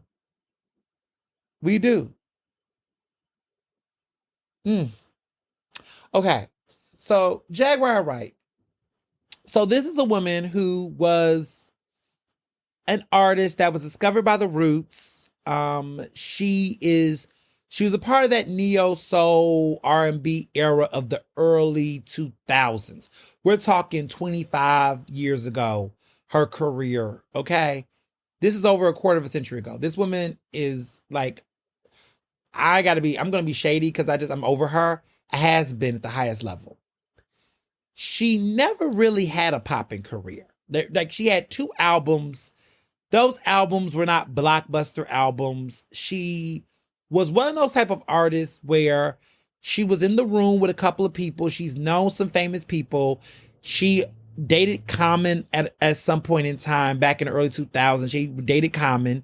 She accused him of sexual assault. None of that was like substantiated with any criminal filings or reports or anything, but she made that accusation.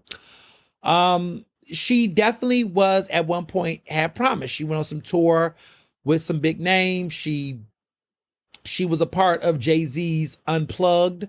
When he did his famous Unplugged, she was doing background vocals, and she sung during Jay-Z's Unplugged. So that CD, that soundtrack when he did that for MTV, when MTV did Unplugged, that was one of her like big breakout moments, to be honest. She did some music with some roots artists like Dice Raw. She was on his album. She did some songwriting for some other artists. But there was never really like any big, I mean, her big moment really was her connection to the Jay-Z Unplugged. Like she sung like background and she sung on that project. But that's really the big moment for her, the big splash. I mean, and her connection to the roots originally. I mean, that's, so she was at some industry mixers and parties. She did, know some folks. She was in some of the rooms. She was somebody who looked like they was on the cusp of potentially being something big. Those artists that you see in the mist, that look like they might be the next big thing if they play their cards right. And then sometimes they just kind of fade in the background. They just never do. I think about that girl, Selena Johnson, or whatever her name is, the radio. It all falls down. Like someone like her, remember everybody was like, oh, she's coming. She's making some appearances. She might blow up. I would say Carrie Hilson, but Carrie Hilson actually did have a career. She did blow up, But just those type of artists where you see them showing up on certain songs, they're trying to get their foot in the door. They're having a moment, but is it going to be a movement kind of thing? She was one of them like up and coming, like there was some potential there, but it never really popped off. I personally think she holds some begrudgment and some bitterness because of that. She definitely holds some bitterness, I think, and some begrudgment because her career did not take off the way that she would have liked it to. I think there's some bitterness there. I think there's some crabbiness there. But she's reemerged in recent years, going on, some viral, YouTube channels and giving these crazy conspiracy theories about artists. Like she talks so much about all these things about celebrities that she's seen and all these stories. She's got so much tea and secret information about all these celebrities and famous people. And she's saying the most ridiculous, like out of this world shit. I mean, I'm not going to repeat a lot of the salacious stuff, but I mean, this woman has accused people of having sex orgies and drugs and sexual abuse and having coats and doing weird things with money and shady illegal business. I mean, she just says some of the most craziest things, and she weighs in on everybody. I mean, there's something to be said about every major celebrity, and she's obsessed with this. And so she gets these platforms, and she goes on and she says stuff like she's a prophet, like, oh, she's got all this stuff to say. So, look, a broken clock can be right twice. A broken clock can be right, 2 times a day, right? And a broken clock is right 2 times a day. She has spoken about Diddy at length and said things about Diddy, a lot of outlandish things, but some things she said about Diddy has shown up to be true based on, this investigation he's had. And there are certain things she said about Diddy that now people are like, oh, she did say Diddy had this, was an abuser, had this thing. I'm going to just speak on, the attention before I weigh in with my final decision, but some of y'all can already see where I'm going with this. But she has accused Diddy of sexual assault and abuse before it was a major trending thing. She has said things about stories she's heard and whispers she's heard. And some of that stuff is some of the things that she has said verbatim has translated into what is being described in his criminal charges. So she mentioned tranquilizer with horse tranquilizer. That has been said by some of the accusers in lawsuits. There's been a lot of those things. And she says she's spoken to victims and things like that. She went on Piers Morgan, which is a show I've been on. And she's been on Piers Morgan, and she made some very strong accusations about Diddy. And because of the fact that she's resurfaced, because people are like, oh, she's been, Jaguar Wrigh said that she was right. She had some things she said right. A lot of stuff was crazy. But what's interesting is that she has spoken on a lot of things that just was just fundamentally not true. And we'll get there in a minute on some of the bullshit and some of the, like, okay. So let me take my time. She goes on Piers Morgan and she talks about Diddy and talks about victims, and she goes into these, like, this rant. And then she starts making this connection around Jay-Z. This obsession. There's been this obsession with Jay-Z and Beyonce, calling them very wicked people and accusing them of having hundreds of victims and being very, very dangerous and terrorizing and traumatizing so many lives. And she's been name dropping Jay-Z and Beyonce and making, assertions and accusations around them and just connecting them with, Diddy. And she's saying, look at Harvey Weinstein and Jeffrey Epstein and Diddy. There's one person that's connected to those men, and it's Jay-Z. I mean, she's got this crazy mass conspiracy going on. And Piers Morgan, to some extent, tries to dismiss some of that. It's to the point that even he's got Vlad, who does Vlad TV, who Vlad is a piece of trash. But even Vlad, later on this episode that Piers Morgan does, basically says that he will never have Jaguar on his show because she just spews a bunch of crazy stuff and conspiracy theories. And then the attorney who is representing some of these people accusing Diddy of wrongdoing did not want to call Jaguar Wright a conspiracy theorist, but said that Jaguar Wright should really consult a lawyer and an attorney because some of the allegations she's making could put her in some legal trouble and also create other problems for her. Some people have argued that if Jaguar Wright is just saying things that's not true like this, why isn't so many celebrities suing her and whatnot? Let me be, now here's the part where I get in, okay? I think it's my turn. Let me tap in and address this. Let me start off by this. I think that Jaguar Wright is a kook. I think she's crazy. I think she's batshit crazy. I think that she's not a reliable source. I don't think she has any credibility. And I think that she is a flagrant, bitter, washed up artist whose career has never really made it. And she's bitter about the industry. She's bitter about not succeeding in her career. She's lost her fucking mind. She's lost her marbles. And I think in some ways that what we're witnessing is a lot of people in this industry that are bitter about not making it, not having success, that is now invested in the downfall of a lot of these people that rejected them. Now, should justice be served? Absolutely. Should people, who done wrong things be held accountable? Absolutely. But what we also need to be clear about is there's a lot of bitter ass people that are coming out of the shadows that are trying to exploit and capitalize off of a situation for relevance and clout. So now you're seeing a lot of celebrities go, I wasn't indicted, that's why I didn't go to Diddy parties. Motherfucker, you wasn't invited to the Diddy parties. If you was invited, you would have been there too. If you was invited, and let's be very clear, like I said in my last episode, that the Diddy parties had levels to them, right? Not every Diddy party was a sexcapade, right? Allegedly, right? Some of them alleged freak-offs. Everybody who went was not a part of the freak-offs, okay? There was clearly people who was downstairs having a good time. And there were some people that clearly went upstairs and partook in other inappropriate things.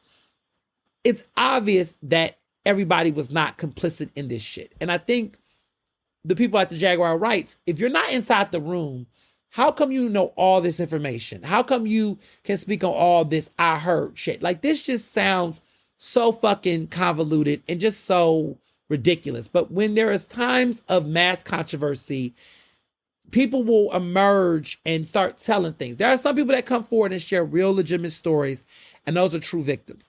But there's also people who capitalize off of scandals and run with sensationalism, over conflate, right?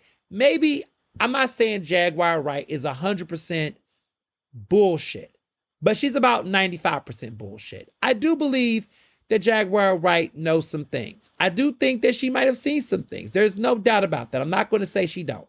But I do think it's interesting how the more and more time, goes by, the more she has all these stories, all this stuff. And it's just like, are you just making this shit up as you go? Are you just feeding off of things you're hearing so that you can make yourself relevant? Because there is a benefit, right? You're getting paid to say all these things. You're getting a platform. And so there is an incentive to say this crazy shit, right? And to a certain extent, because of the fact that she is getting this exposure, she's not really making any music. I think I looked at, and she hasn't produced any music of relevance at all, really, in the past 5 years. She's got problems in her own life financially. It's obvious that she's struggling. And it's obvious that this is an opportunity for her to come up in a very bizarre way. I personally think that she's mentally unwell. I think that there's some trauma. There's something off with her. If you look at her videos, how she talks, the stuff she say, it's obvious that she's lost her mind. And I sense that part of the reason why celebrities don't go after her is because what will they get? She has nothing. She has nothing. She doesn't have any money. Like, you can't sue her to shush her up. Not everybody's going to be Cardi B and make people go bankrupt. To be honest, she benefits largely from, and I think in my opinion, the fact of even getting that attention. Because if Jay-Z and Beyonce were to sue her, I mean, number one, they would have to prove that what she is saying is actually impacting them. I don't think that Jaguar writes conspiracy theories, all the stuff that she's saying, I don't think it's having any actual legitimate direct impact on the Carter Knowles family's finances. So if they sue her as a public figure, they will have to prove actual damages. I don't think that they are. I mean, there's no real damage. I mean, she's talking crazy, but I don't think that there is anything. Now, that doesn't mean that they couldn't send her a cease and desist, right? But I also think they realize that fueling attention on her only further gives her the attention that she wants, because then she can be able to say, oh, they're bothered. They feel some type of way. And I think that's the Beyonce Jay-Z strategy. And I think it's kind of genius. It's like they know their power. And so even Oprah gets a lot of people that say crazy things about her and lies in the media. But what I can say about her is that she has recognized, I'm not going to give these people all this attention because that's what they want. They want the attention. And to be honest, the attention actually gives them more funding and more money and fuels their relevancy.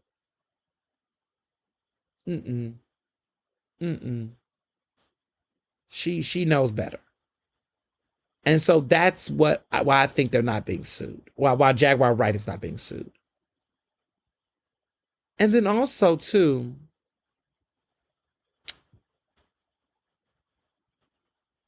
since when did Jaguar Wright become the voice of reason on us believing anything about what the industry has to say?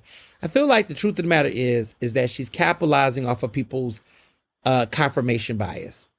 A lot of us believe, like before Diddy was charged, it was not too surprising to us to hear that Diddy was having quote unquote freak offs. I think there was always whispers in the industry that Diddy was a very problematic person. The level to extent he was problematic, I think that might be a surprise for some people, right? Including myself. Like, I did not think, oh my goodness, there's trafficking of sex workers, there's sex work. I didn't know all of that, okay? Him being abusive, I'm not shocked about that. Him exploiting his artists, I'm not surprised by that, right? Him being into freak-offs and exotic type of stuff, not surprised about that. Him doing it at this massive scale in which people were being abused and tortured sexually in these type of spaces, yeah, that I did not expect. And so, I think, to be clear, a lot of us sensed something was wrong with Diddy, but we didn't realize it was this bad, a lot of us. And so some of the things that Jaguar Wright has said that has made me realize that she's nuts and she's also a liar is that she's also conflating false narratives, right? There was a connection that she made about, R. Kelly. And she went on this argument that the Me Too movement was invested in trying to, get R. Kelly out, and that this was fueled by Diddy. And she invokes Dream Hampton and says that, because Dream Hampton was the director of Surviving R. Kelly, and says that this was Diddy backed and funded to get R. Kelly out to cover his tracks, and that the Me Too movement was all on R. Kelly, and that people like Diddy was fueling the takedown of R. Kelly to free himself. And that Jay-Z somehow is a part of that as well. That's bullshit, people. And if we know what we know, right, and we know what's true, and we know what's real, right, we know that that's bullshit. And, my alarm went off because it was like that ding, ding, ding, like bullshit alert. Because it's like, what are we doing here? Like, what are we doing here? What are we doing here right now, right? That we're going to create these narratives, right, about something that is documentally and patently false. So for starters, let's back this the fuck up. Because I'm happy that Dream Hampton got on social media, got on Twitter and responded about this. Because it's just like, it's bullshit. Dream Hampton is a prestigious music journalist, right? Back in the 90s, right? Major black publications. She is one of the OGs, the pioneers of black hip hop media journalism, right? She's a genius. She covered all these rappers, all these artists. She's been there, done that. The Mute R. Kelly movement was created by Tisha Barnes. Okay, Tisha Kenyette Barnes. Also, it was, another co-founder. There were two black women, right, that co-founded Mute R. Kelly, hashtag Mute R. Kelly. They did that movement work. They did that effort to really go after R. Kelly. They have no connections to Diddy. They have no connections to the music industry in this way. Dream Hampton had already been following the coverage around R. Kelly. There's been lots of people tracking R. Kelly's crimes for decades. The Mute R. Kelly movement is what she covered in her documentary. None of this involves Diddy. Diddy was not a producer that I funded, had anything to do with it. So for this woman, again, Jaguar Wright is conflating some things and also leaving out details because I don't think she's doing the work. She doesn't know the players. So she's just creating her own theories in her head. And the problem is that when you're the person that's just speaking this shit out and people don't know the facts, then you can get away with lies like that. But anybody who knows the whole R. Kelly saga knows that there were several players long before Dream Hampton did the documentary that was already on R. Kelly's ass. And to be clear, Diddy had no involvement in any of that because these were grassroots organizers. These were women who were survivors of sexual assault that were invested in telling this and doing this because of the fact that they did not like the fact that R. Kelly was still getting it. There was already victims that came forward that talked about R. Kelly. So to try to make this leap of connecting Dream Hampton, who was his music journalist that covered Diddy in the 90s, covered all these artists back in the day, to say that she was a pawn in this scheme to take down R. Kelly through Diddy and Jay-Z is like, what the fuck are you talking about? Dream Hampton has said she's never been to Diddy parties, that she was never into that lifestyle of the hip hop world in that way. That was not even, there's no correlation there. No, there's no causation or connection. So it's like, when I heard her saying this in this Piers Morgan interview, I was like, okay, that's just bullshit. Like that is, like even in my research for my book, The Case for Cancel Culture, I did a lot of in-depth on the cancellation of R. Kelly and how it was done. Like that is not true. That's just not true. And so the thing about it is that the problem when I have with Jaguar Wright is that she will take things that she'll take a truth, right? But then she will conflate it with lies. She will over embellish details. And then everything that she stacked up falls because then it's circled around whatever personal vendetta she has. She has an infatuation with Jay-Z. It's clear she has a vendetta with Jay-Z. And I think a lot of it stems from the fact that she worked with him. You know, she was singing background for Unplugged, and maybe she wanted to be a part of that label. Maybe, possibly, she wanted to work with him on other projects, and it just never moved. Nothing ever became of it. And maybe she was blackballed. Who knows? But like at the end of the day, it just seems like at this point, she's frustrated the industry for her own shortcomings. And now she wants to get revenge. And now she wants to just be reckless and do all these other things. I think that's really the case, in my opinion, with what she's got going on. That's just what I'm seeing, personally.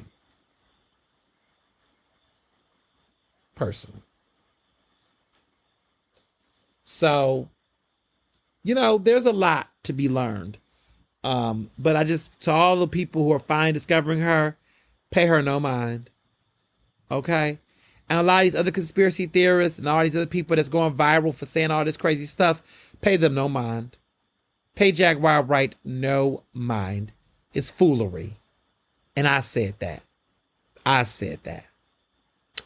Now, to ask Ernest. A lot of you all asked me, you know, outside of Jaguar Wright, because that was a hot topic, about lessons learned, you know, noticing that my birthday is coming up very, very soon. And y'all like asking just, you know, questions like, what are some life lessons? You know, what is something you learned this past year that you didn't necessarily know the year before? Or what are you learning? What advice? What types of things would you know, what life lessons and things would I share and give? And so I'm happy that you all asked that. That's a very great question. You know, for me, I think the big thing that I have learned, you know, when I came into my 32nd birthday, it was a crossroads of clarity. And that's how I've been describing it. You know, you all know that around this time in October, I experienced a very public and nasty betrayal on my professional network. And everyone saw that play out in the most devastating ways. You know, the PABJ situation with NABJ, all that. You know, a lot of people that I trusted, that I was cool with, that I thought I was cool with, betrayed me. And it was disappointing. It was very disappointing. And it was disappointing because, you know, to see it play out the way it did, that was upsetting. Just because, one, it's just like, here are black journalists. We're in this industry that's already against us, right? But we are in this public fight in front of all the world to see. And, you know, yeah, I had to speak up and defend myself. But it was just not an ideal situation. I didn't want to fight with other black journalists, especially my elders, in this very public way. I'm not going to let anybody walk all over me. But it was a fucked up situation that really should not have happened. But when you got people that are behind the scenes jealous and bitter and, you know, paternalistic, shit happens. And that was exposed to me. What was important, though, from that moment was that I got clarity. And clarity is something that we all say we want, right? We want people to keep it 100 with us. We want transparency. That's what we say. But in the reality is that while we're on that journey, we also deal with the harsh realities that we also have to face and contest with, recognizing that in that clarity comes uncomfort. It was uncomfortable, as it was reassuring. And it put me in a position where I could no longer fake the funk that I saw from those divisions. But it was an opportunity for me to learn from them, to grow and to progress through. And so for the past, you know, year, I've been fortunate to see the ladder. You know, I've relearned, I've reimagined, I've reignited myself. And I just haven't felt as empowered and more confident as I do right now. Like, I really think that the trials and tribulations I experienced in the beginning of, a year ago put me in a position to really reshift and refocus how I move, right? That I wasn't gonna let this harden me where, oh, now I don't trust anybody. I don't like anyone. I'm never letting my guard down. That's not what it did for me. What it did for me though is just be more mindful and move accordingly, and to really observe and speak on the things that make me go, out loud. Like, I'm not keeping everything close to chest, or I'm not brushing things that frustrate me up front. I'm learning that for me, it's better to address certain things up front, or ask the questions up front than just let things linger. Because I think in that situation, when I look at it in hindsight, there were a lot of stuff that I saw that I let linger a little too long. I don't think I could have prevented what would have happened personally, because snakes are going to be snakes. But I probably would have cut some people off or cut some things and shut them sit down a little bit earlier, so that it didn't blow up the way it did. But you don't know what you don't know. And that was a learning lesson for me. But it made me shape the way I move forward. That if I sense things, it doesn't mean I got to act immediately and just automatically panic. But what it tells me is speak on it, acknowledge it in that moment. Because even sometimes speaking on something and acknowledging it can change the trajectory of things too. And I've done that lately, and I've noticed how people will back the fuck up. They might recognize, you know what, this one catching me, and I need to fall the fuck back. And I've recognized that some folks will just take themselves out. The trash will take itself out. There's people that just certain folks that was in my space that was trying to be in the mix with me. They're around me and they recognize that I smell bullshit, or I'm not open, and I don't question people's absences anymore. Like, there's some people that have faded off that I thought were sus, and I'm not asking myself why they go away. I don't hear from them anymore, because it may have been that their intentions were not pure, and so maybe it was just smart for them to just fall back because they realized that it wasn't giving what it was giving. Some people have ulterior motives. Some people have, are just not genuine, right?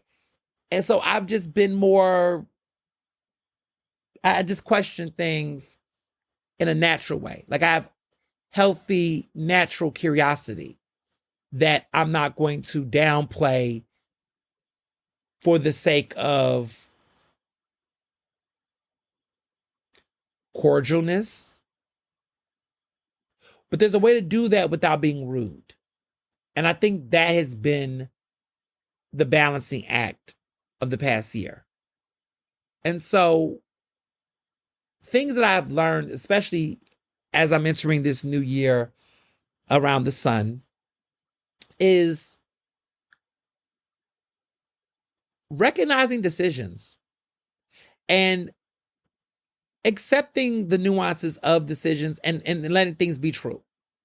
One of the things that's been big with me is that I just find that Gen Xers and boomers, older people specifically, have this weird thing where they make decisions that they want, they do what they want to do, but also still want to juggle with not trying to have folks be displeased by them.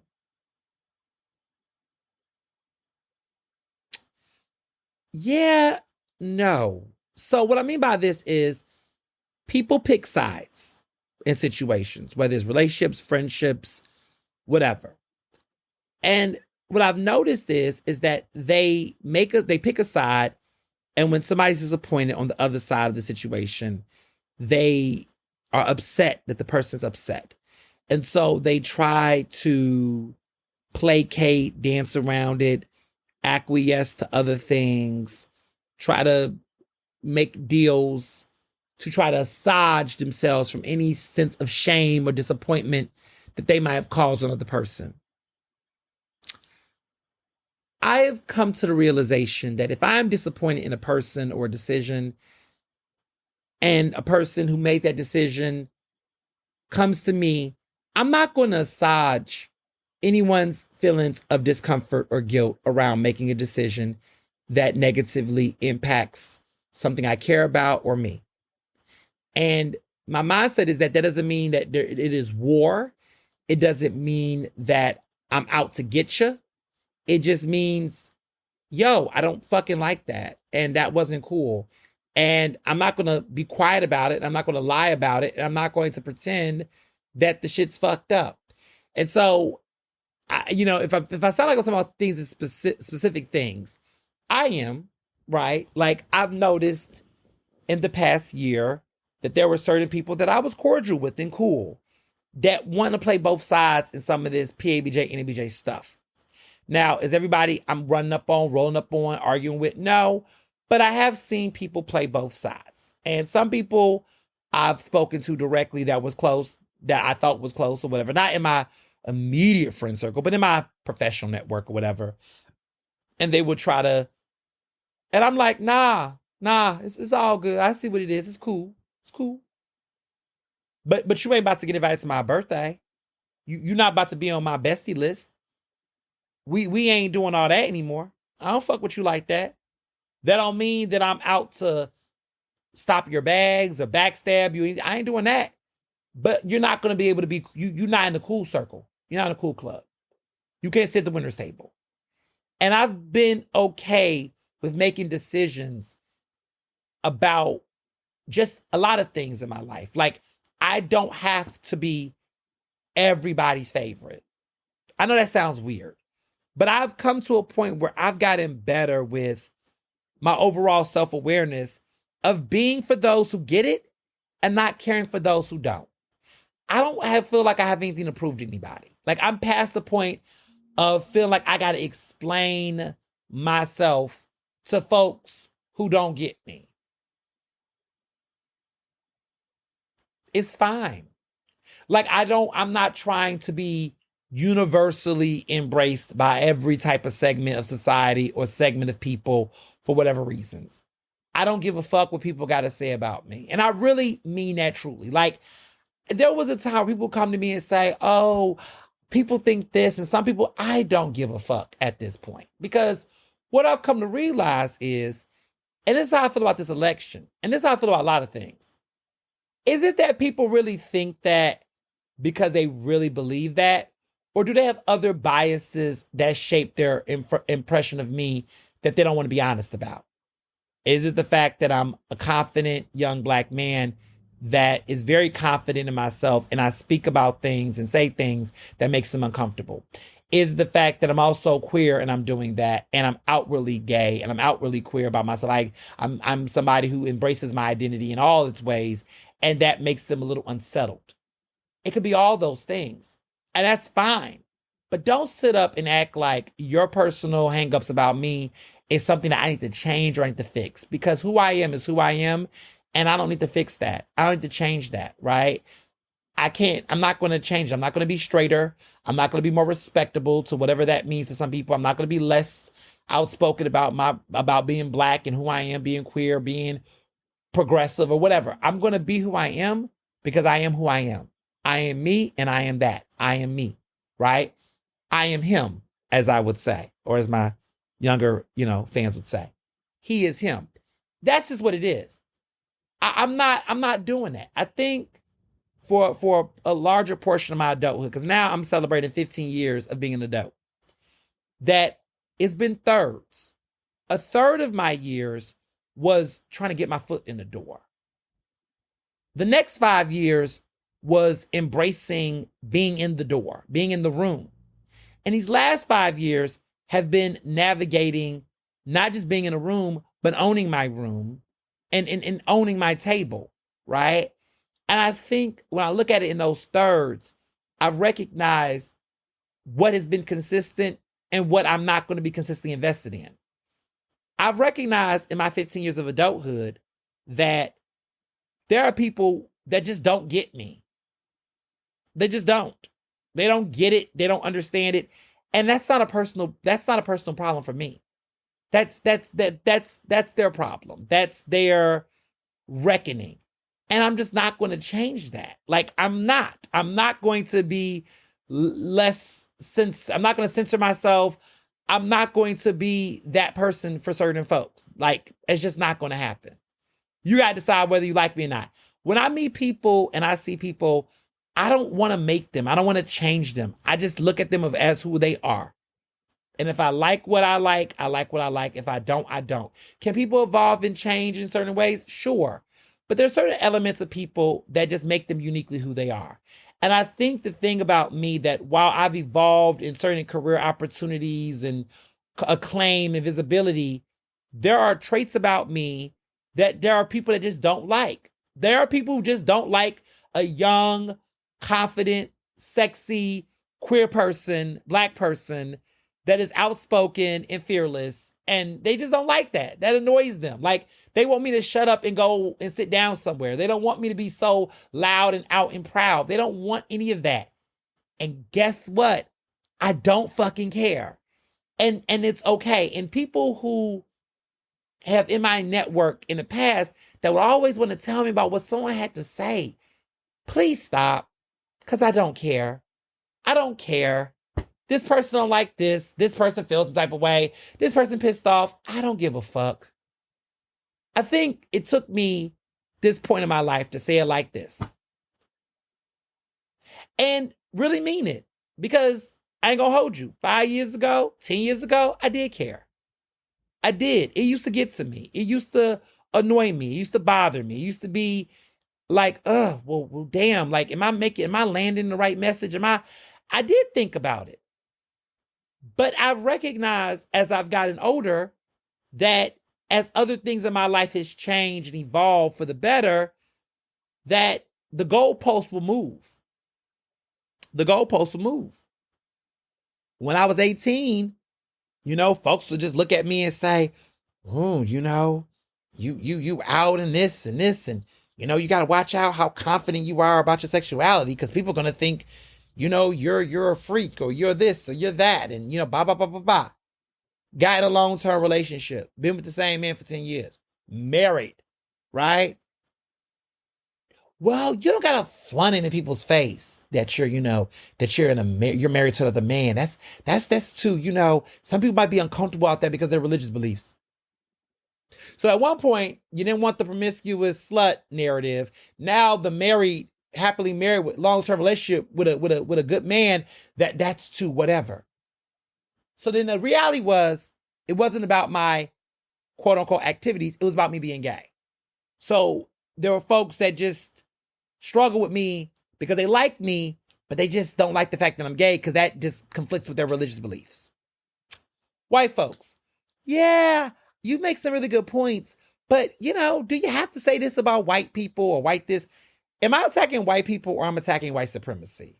Because I'm really attacking racism and white supremacy. And if you feel like, as a white person, that I'm talking about white supremacy and racism that makes you uncomfortable, then maybe because you're a racist and a white supremacist. You ever thought about that? Oh, okay. Just checking. Being outspoken. Oh, do you got to call this out? Do you got to speak on this way? Have you ever thought about just talking to people and calling people in rather than calling people out? We're not going to do this. 9 times out of 10, before I speak out on something publicly, I try to do the internal conversation. I try to reach out to certain folks and let them know, hey, what you're doing is wrong. When I think about neighborhood racism, years ago, and everything was happening with the then Office of LGBT Affairs Director, Nellie Fitzpatrick, who now is irrelevant. I remember people used to say, oh, you're calling her out. Did you ever try to talk to her? I met this woman at La Cologne months before Gabriel racism took off and sat down with her. I didn't drink coffee, but she drank coffee. I think I had tea. But I sat down with this woman when I first got there as the editor of the LGBTQ at Philly Mag. I remember we sat down, we had a meeting, and I laid out the issues that I was seeing in the neighborhood and told her all the concerns. And basically she hit me with I'll get back at you, I'll get back at you. I'll get back to you. That's what she said. I'll get back to you. And yeah, she didn't do much to address the issue. And in many ways, she started avoiding me like the plague. And then the call-outs came.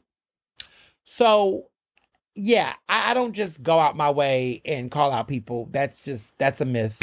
Most Black people, most women, most queer people who speak out against injustices oftentimes do the call in before they do the call out. I talk about this in my book, The Case for Council Culture. Please read it because it explains my idea, but also it explains history that roots that idea.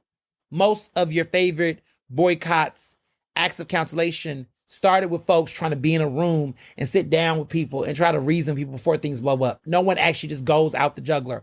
Actually, more white men act more sporadic and erratic than actual queer folks, women, and people of color. White men act out like that. That's how they do. I don't do that. I don't just act out and lash out without any context or any information prior. So when I started looking at some of that, right, some people said, oh, you need to pay your dues. You shouldn't be so confident. You're coming across arrogant. I realized that a lot of people were telling me that were older people who felt some type of way about me being confident about my achievements as a young person. And I was like, at a time where young people are getting shitted on, when everyone's like talking about how young people are not reading enough or involved in gun violence, and young Black men specifically are criminalized all the damn time, what's wrong with a young Black person that's smart and confident and brilliant, happy about their achievements and speaking about them positively in public? I was supposed to hide somewhere and put my head under the table and wait till I'm 60-something years old before I can then talk about what I've achieved? The fuck? No. Because for you might find it as intimidation, but somebody might find that as inspiration. Just saying. That's a bar. So I've recognized throughout my life that there was nothing wrong with me. That so much of my own growth was internal, and it was things I had to work with within myself, but it wasn't shaped by a lot of the narratives that circulated me. That the truth of the matter was that I had to really get to a place of not giving a fuck and really tapping into my greatness and embracing who I was and really fully launching. And I'm at a point now at 15 years of adulthood where I'm done explaining. Now, don't get me wrong. I'm going to explain things that happen and educate people, but I'm done explaining and over explaining who I am and what I'm about to people who are just going to forever purposely and woefully not get it. And maybe they do get it. They just don't want it because it makes them have to rethink things about their life. I can't tell you how many people have come back to apologize. How many people that envied me because I was just proud to be gay and queer and be my full self, and they were not comfortable with being out themselves. What if I would have took their advice years ago and stayed in the closet? Only for them now to come out the closet and tell me that I was an inspiration to them. Exactly. What if I actually downplayed my thoughts about racial inequity in society and I didn't speak out about racism and homophobia? How many other people may have not benefited from that outspokenness? How many laws could have not been changed? Because let's be clear, we know the work led to policy change, right? How many laws may have not changed? How many people may have not spoken up? How many folks would have not stepped down, right? How many changes would have not happened had I not done that? So I have began to re-look and reflect on my life, and I've done so. And I think it's important to always do some mental check-in with yourself and reflections, because a lot of times you can be gaslighted. You can be in spaces where people will try to diminish your accomplishments, downplay your achievements, and do revisionist history on your impact. And sometimes you got to take a step back and go, what we're not going to do is play with that. And that's what I've done. I think that's what annoys some people, because I refuse to downplay my fucking success. I refuse to downplay who I am. And I refuse to dim my fucking light to make someone else feel brighter. I'm sorry. You better get you some new energy. You better get some vibranium somewhere else, because I'm not giving it to you because I don't have any to give, because I'm going to maximize all of the energy, all of the greatness, all of the confidence that I fucking have. I am not going to waste a drop on other people who just want me to go somewhere and shut up. I'm not doing it. And neither should you. We live in a world where Black people, Black queer folks specifically, young people, are often being erased in the history books, erased in conversations, decisions. One thing I'm not going to do is partake in my own erasure. If other people want to ignore me and not speak on it or whatever, that's what they'll do. But I'm not going to be complicit in that. I'm not going to be a part of my own undoing. I'm not going to be a part of any of that. And I think it's so important not to empower people to put you aside. I refuse to yield my time. I refuse to move. I've reclaimed my space. I've reclaimed my power. I've reclaimed my voice. And I've been really big on that because it's so easy. I've seen so many people over the years, some of which I admire, have fallen to the wayside and have allowed themselves to be dismissed because they just wanted to play nice. No, I'm not backing down. I'm not moving. I'm not changing. I'm here. And you got to deal with it. And that's for the folks that can't take. You know, it's been beautiful because this time last year, I was in the throes. I was being challenged. I was up against the wall. People really was trying to take me down. They really did not want to see me succeed. They really did not want to see progress. And it was all because I refused to go along with the status quo. Wow, 2023 was a big year. I look at how 2023 was so consequential, but so revealing, but so necessary, because now in 2024, all of the things I've been able to achieve just has so much value. You know, I stood on big business. My relationship has made it to a decade, which is a milestone. 10 years to be in love with the same person is a blessing. I became the alpha that I always wanted to be. My company is fully operating in all aspects, you know? I've gotten better at protecting my peace with transparency. Like, I move accordingly now when I see snakes in the grass. And I don't necessarily rattle the ground for them to keep hissing, right? I don't. You know, at this point, if I love you, you know I do. And if I don't care for you, you got the hint. You already know. Respectfully. And one of the big things I've been big on too is that I'm really invested in amplifying things I'm for rather than being fixated on things I don't. You know, I'm pro PABJ as opposed to other groups. I'm pro Black. I'm pro LGBTQI. I'm pro red wine. I'm pro Android. I'm pro choice. I'm pro making reservations. I'm pro carrot cake without raisins. That's what I'm pro, right? And I'm more focused on what I'm pro than what I'm con. Now, of course, I'm con, I'm anti-Trump, right? But I'm more pro-Harris than I am anti-Trump. And so I'm really big on that. Like, I'm pro-alpha more so than I'm anti-kappa, if that makes sense.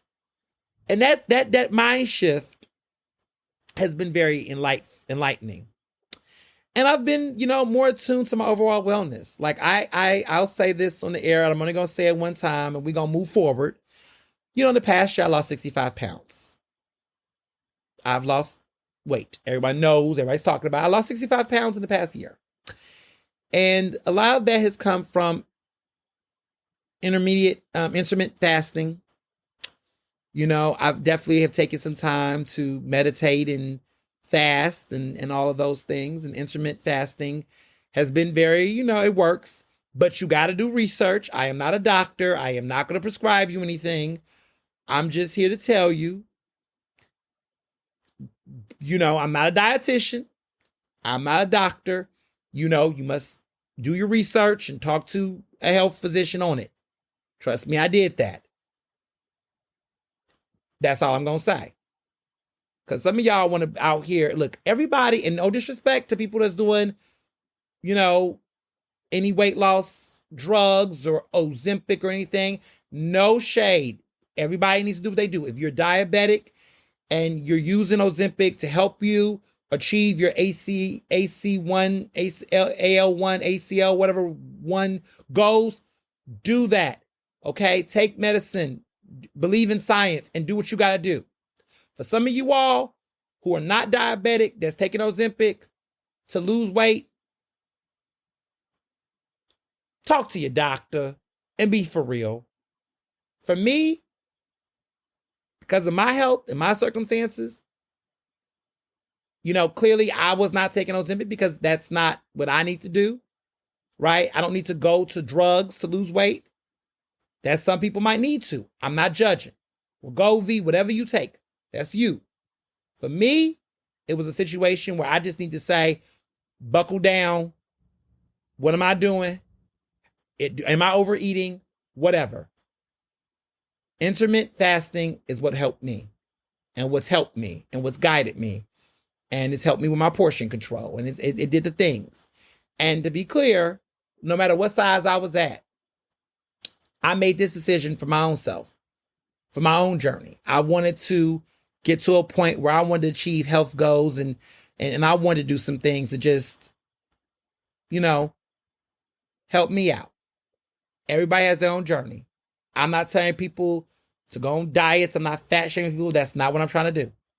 Because I think that's important to note. Everybody has their own decision with their body and their choice, right?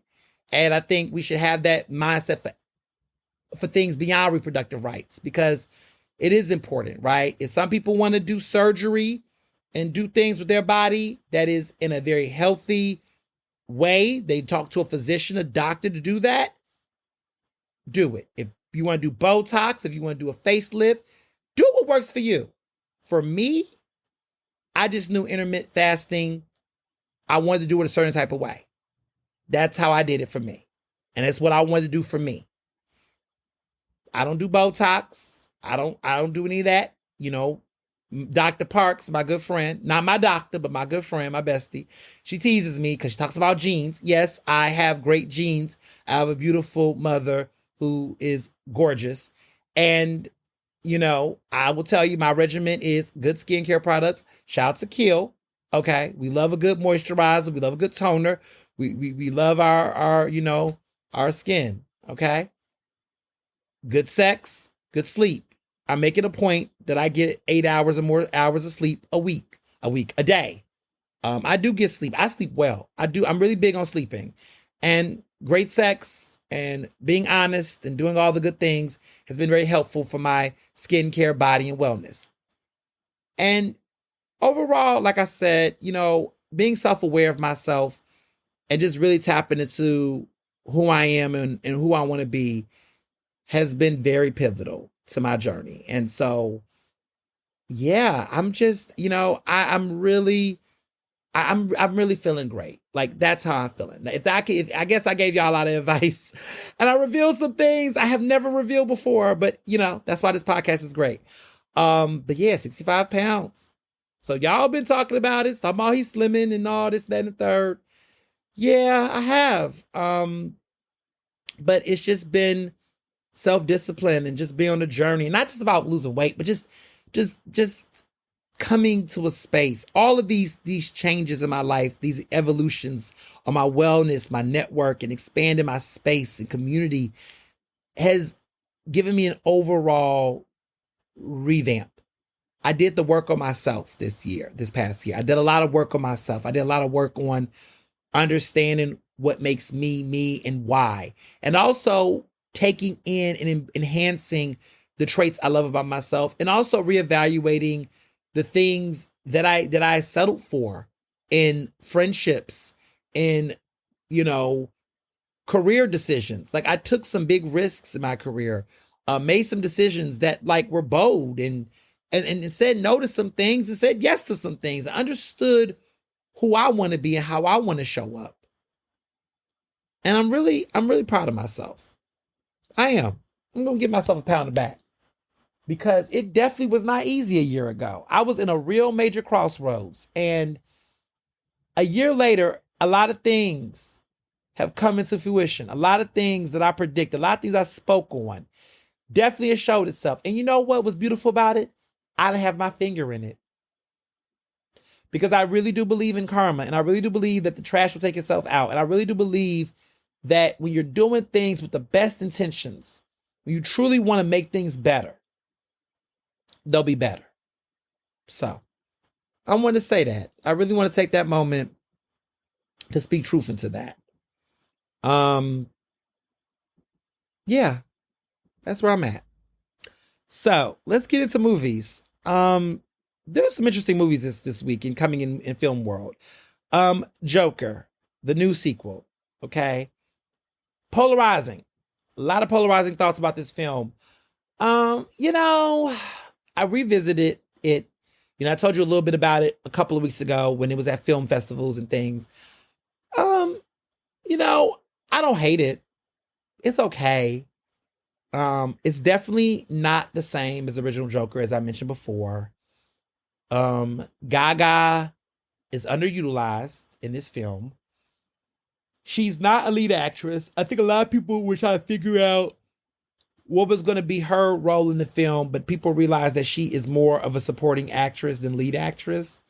I think people was not sure because of all the pictures and the ads, but it's very obvious that she is a supporting actress. There's speculation that she might get a Best Supporting Actress nomination. Time will tell. We'll see. You know, a lot of people had the same thoughts about the original Joker, but it had the most Oscar nominations. I think it had like 12 Oscar nominations or whatever. Well, when was that? Like, was it a couple years ago? But a lot of people had mixed thoughts about the Joker film and how it was going to play out. But the sequel is very different. You know, Joaquin Phoenix, I don't see him getting a Best Actor nomination. I think that the Best Actor nomination category is stacked. And because it's controversy with pulling out of that queer Todd Haynes film that he was going to be in, I think that's going to hurt his chances. Gaga, you know, look, she's famous. You know, with the right campaign, she might be able to pull it. But that Best Supporting Actress category is also very stacked. So I don't know. I could see Joker either getting forgotten or getting nominations. It's very hard to tell. The box office, I mean, for it was okay. You know, we knew it was going to get an audience, but it did not do as phenomenally well or great as the original one. You know, a lot of people thought it was going to be a big box office smash. It's the ratings have just been really bad. Rotten Tomatoes ratings have been like under 50%. I mean, it's just have had mixed reactions, but even Joker had the same level of energy. So it's really hard to tell, but I feel like this one specifically is just not landing well with critics, but critics have been wrong. And audience people feel betrayed. A lot of original Joker fans who like the movie, in spite of the critics, are not even liking this because of the musical direction of the film.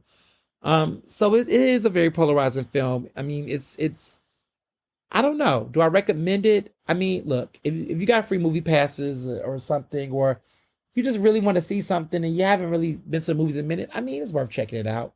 If anything, go see Gaga. I mean, Gaga is the best thing for the movie. I mean, to be honest, I will say that Gaga is great in the film. I mean, she is. I mean, Joaquin Phoenix, I'll say Joaquin is good.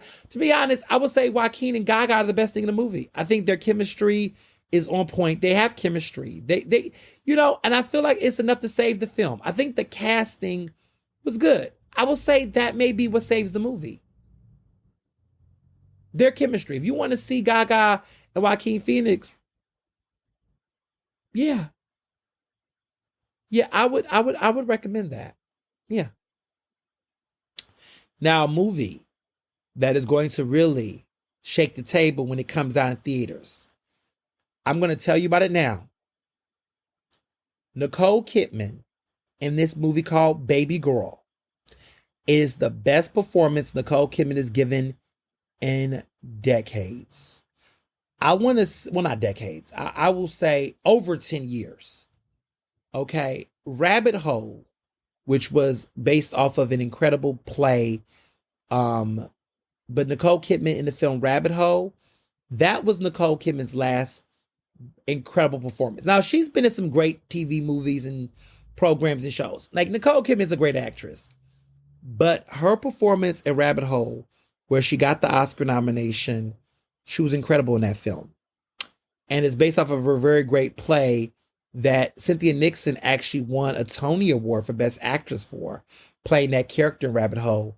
I don't want to tell it, but go back and watch it if you haven't seen Rabbit Hole. Nicole Kidman is incredible, and it was a great Oscar-nominated performance. She hasn't, I mean, since then, most of her roles have been they're good, but they're very cliche. She plays the mom. Those wigs are wigging. Nicole Kidman is just Nicole Kidman. But in Baby Girl, sexy Nicole Kidman, risque, bad girl, affair, secrets and lies Nicole Kidman, Eyes Wide Shut with the demure of Moulin Rouge Nicole Kidman, method acting, The Hours Nicole Kidman. All of it comes back in Baby Girl. It is good. It is subversive. It's unpredictable. I highly recommend it. Antonio Banderas is in the film, and even Antonio Banderas eats. I could see him getting a Best Supporting Actor nomination. I could see her getting a Best Actress nomination. Let the campaign begin. Let me tell you the baseline of this film. She is a lady boss, a girl boss, a CEO. She's a boss in this film, and she is used to being in control. There are some interns that come to the company, and these interns are college educated, so they're adults. They're coming and interning. I think they're adults. I think, well, there are adults, but I don't remember if they some of them were college, like grad school, like MBA, like they're like MBA-esque interns. They're younger, clearly. They're young professionals. There's a guy in the class, in this internship group, that has the hots for her. And he's a bad boy. And she gets caught up in this affair that is very illicit. And he's got his kinks about women and domination and control. And this film is a very, very raunchy play into the power and dynamics of gender and roles and power. And so seductive and so subversive. I really, really like this film. It's good. It's unpredictable. It's the modern day Unfaithful, but with a kink twist. Because I love the Unfaithful. Diane Lane and Unfaithful, baby, go watch it. Okay? That was another good one. Richard Gere was in it as the husband. What a role was that? But Diane Lane and Unfaithful was a film. See, they don't make movies like that anymore. Baby Girl is a great film. Highly recommend it. When it comes out, watch for it. Now, a fun update. I think I mentioned this prior, but I'm going to mention it again. There will be a Devil Wears Prada 2 sequel. And yes, Meryl Streep, Anne Hathaway, Emily Blunt, and Stanley Tucci. All of them Oscar nominees now. 2 of them are Oscar winners. You all know. Anne Hathaway is an Oscar winner. When The Devil Wears Prada first came out back in 2006, I believe, only one of the 4 members of that cast was an Oscar winner. That was Meryl Streep. And she got an Oscar nomination for her role in The Devil Wears Prada. Anne Hathaway, Emily Blunt, and Stanley Tucci were not even nominated for Oscars. Fast forward nearly 20 years later. Oh my gosh, it's been that long. And now you have people like Anne Hathaway winning an Oscar, Emily Blunt getting an Oscar nomination, Stanley Tucci as well. That speaks to the progress of it, of progress, right? Devil Wears Prada. It's going to be 20 years old it's 18 years old. That film came out 18 years ago. So they're making a sequel. They're going to start production at the end of November. Okay. And what's interesting about this film, which I find a great storyline, is that it's focused on Miranda Priestley, her character, and it's focusing on her struggling career now as the magazine industry begins to tank. And it's kind of interesting because it's so timely, because you got to remember, it makes sense, because back in 2006, when The Devil Wears Prada first came out, the magazine industry was going through some evolution and changes like print media was, but it was still grand. I mean, magazine subscriptions were very high, big budgets for magazine cover shoots, big publishing, big this, big that. And they kind of hinted at it a little bit in the original Devil Wears Prada, that the industry was changing to some extent, but it was still grand. It was still amazing. It was still sexy. Vogue was Vogue. All of that was still at its height, right? Well, look at the magazine industry now. There's been massive layoffs. There's been massive shrinkage of print, right? A lot of publications do not do a magazine every month. Like even Philly Mag has combined there's like 2 months where they don't do 12 print issues anymore. They do like 10 a year. And like two of the months are combined in a dual magazine. I think they do that in the summer and they do that around January, February. But it's the industry has gotten different. The magazine industry is very different. A lot of magazines don't exist anymore. They've gone away or they've gone strictly digital. So the industry has gotten very particular about print publication, especially when it comes to magazine. So Miranda Priestley's career is getting hit by this. There's some massive changes. And so, in the first Devil Wears Prada, the budget, the stuff that she had, it's different. And so she's adjusting to that. The diva is having to downsize. And it shows that journey of how she evolves in that, and also the fun quirks along the way. Like what happens to Andy Sachs? And the beautiful thing is all these characters are much older now. So what did Andy Sachs' career become? What happened to Emily Blunt? What happens to Stanley Tucci?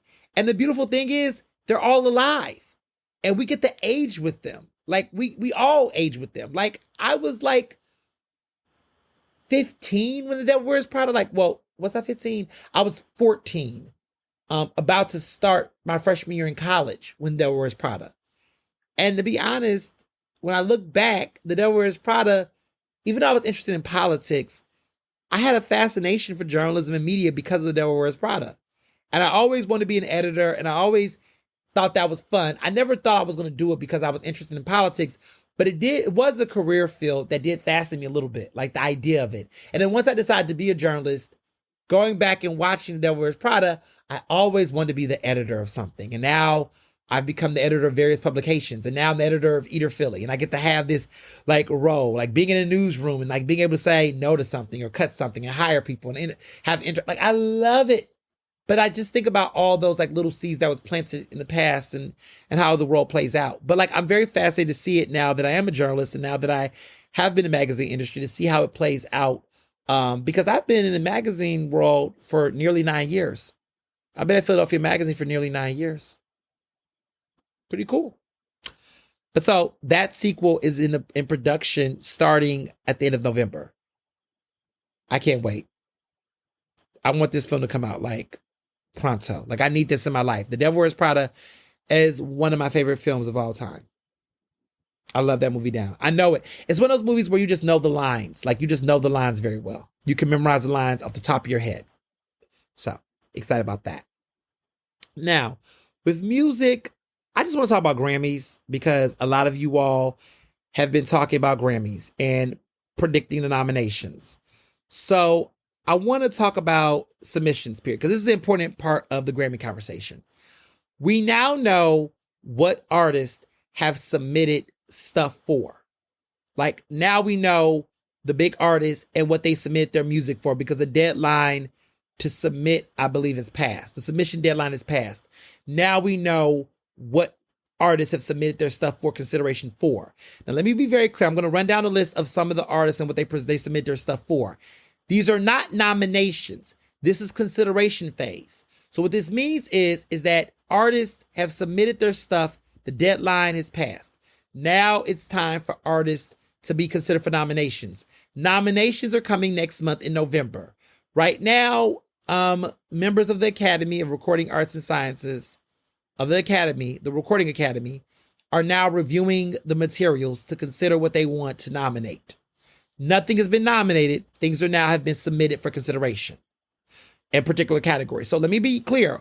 I'm going to read some stuff to you, and I'm going to let you, and I'm going to make this be known right now. If you don't see something that you're wondering, when you're wondering what's being nominated at the Grammys in November, you say, well, why was this not nominated for Record of the Year? It might be because your favorite artist did not submit that particular song for consideration. Therefore, it cannot be nominated.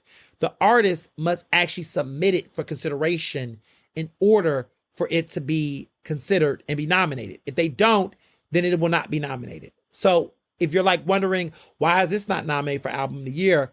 You have to ask yourself the question, did the artist actually submit this to be nominated for Album of the Year? So I want to say that before I get into the tea. So let's get with it.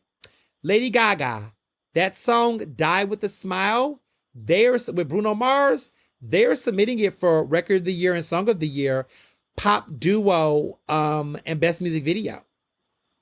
The Chromatica Ball by her is being submitted for Best Music Film. Sweet Sounds of Heaven, which I never heard of, she's also submitting that for Record of the Year, Song of the Year, Rock Performance, and Rock Song. To be honest, maybe Die With a Smile might get a Record of the Year, Song of the Year, or Pop Duo group nomination because they do like Bruno Mars and Gaga. Chromatica Ball might get the Best Music Film nomination. I don't see Sweet Sounds of Heaven in there. I don't know what that's about. Katy Perry is only submitting Lifetimes for Grammy consideration. So 143 is not being submitted for Album of the Year. The reason why is because I think it passed the deadline. Women's World is not being submitted. None of the other stuff is. Some of that is because of the deadline. So the only thing that's being submitted is Lifetimes.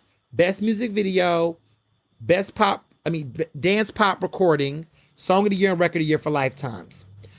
I don't think it's going to get nominated for anything. I mean, I could be wrong, but I don't predict it. It hasn't charted high on the charts. The album was a flop. I don't see it happening. Well, let me clarify. The album was a flop, kind of. It debuted at number 6 on the Billboard charts. It did like around 50,000 units it sold. Yeah, it didn't do that well. None of the songs hit the top 10 or I believe the top 20. I don't see it happening. JoJo Siwa, submitted for Best New Artist. Karma, that song. Record of the Year, Pop Solo Performance, Best Music Video. She's not going to get nominated for anything. Who cares? Now let's get to Taylor Swift. The Tortured Poets Department. She has submitted it for Album of the Year, Best Pop Vocal Album, and Engineered Album. Fortnite is submitted for Record of the Year, Song of the Year, Pop Duo Performance with, of course, who is it that she did? Post Malone. And also Best Music Video.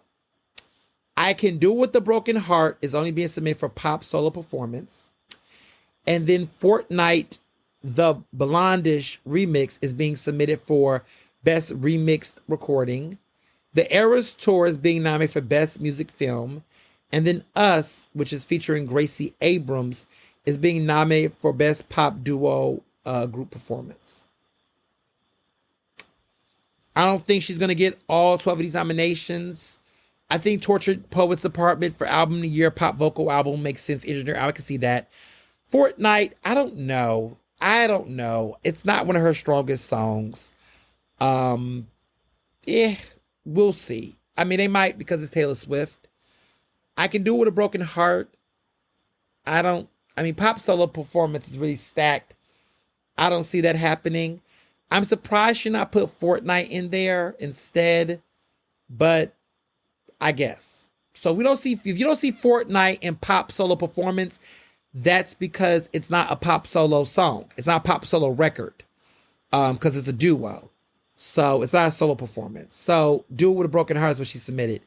I don't see her getting nominated for that. I just, it's not all that. Beyonce submitted Cowboy Carter for Album of the Year and Country Album. Texas Hold'em, she submitted for Record of the Year, Song of the Year, and Country Song. 16 Carriages is being submitted for Country Solo Performance. Now, this is a surprise to some people. A lot of people thought that 16 Carriages would be submitted in Solo Song of the Year. But Beyonce, being who she is, submitted it for Record of the Year and Song of the Year instead for Texas Hold'em. Interesting. Two Most Wanted, which is with Miley Cyrus. She submitted that in country duo and group performance. Tyrant was submitted for Best R&B Song. Spaghetti was submitted for Melodic Rap Performance. Bodyguard was submitted for Pop Solo Performance. Levi's Jeans with Post Malone was submitted for Pop Duo Group Performance. And Yaya was submitted for Americana Performance. All right.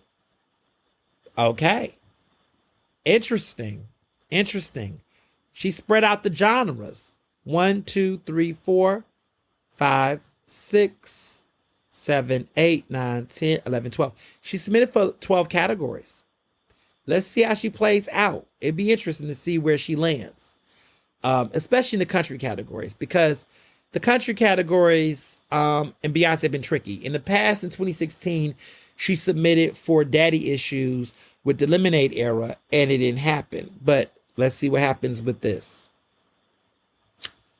Moving to other artists, Cardi B submitted enough for Record of the Year, Song of the Year, Rap Performance, Rap Song, Best Music Video.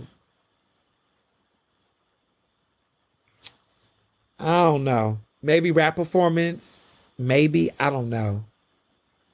I'm not seeing it. This is not her year. Maybe. Who knows? Put Them in the Fridge was Melodic Rap Performance is what she submitted that for. We'll see. I don't see it. Other artists. Post Malone, F1 Trillion, Album of the Year and Country Album. I Need Some Help, which is with Morgan Wallen, who did those racist remarks. Record of the Year, Song of the Year, Country Duo, Group Performance, Country Song, Best Music Video. Yours, he's submitting in the Country Solo Performance. Fortnite, of course, is in all those other categories. Levi's Jeans is Pop Duo, Group Performance with Beyonce. So he might try to get in the Country Duo, Group Performance 2 times. We'll see. Hoyser did Too Sweet, which is a popular song.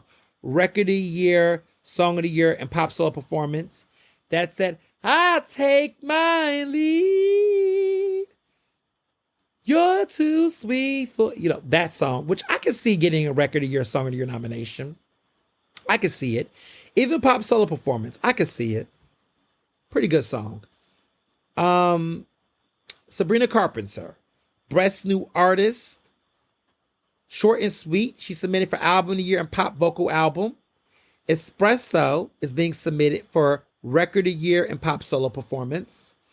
Please, Please, Please is being submitted for Song of the Year and Best Music Video. Slim Pickens is being submitted for Country Song and Country Solo Performance. You Need Me Now is Record of the Year, Song of the Year submission.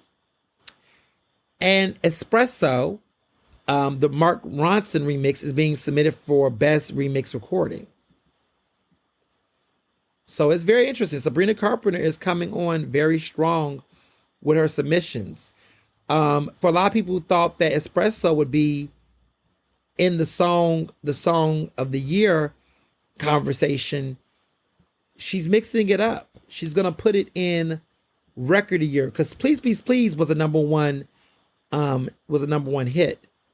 So I'm not surprised that she put it. That's her only. Sabrina Carpenter's only number one Billboard Hot 100 hit is Please, Please, Please. So it is strong in the Song of the Year category.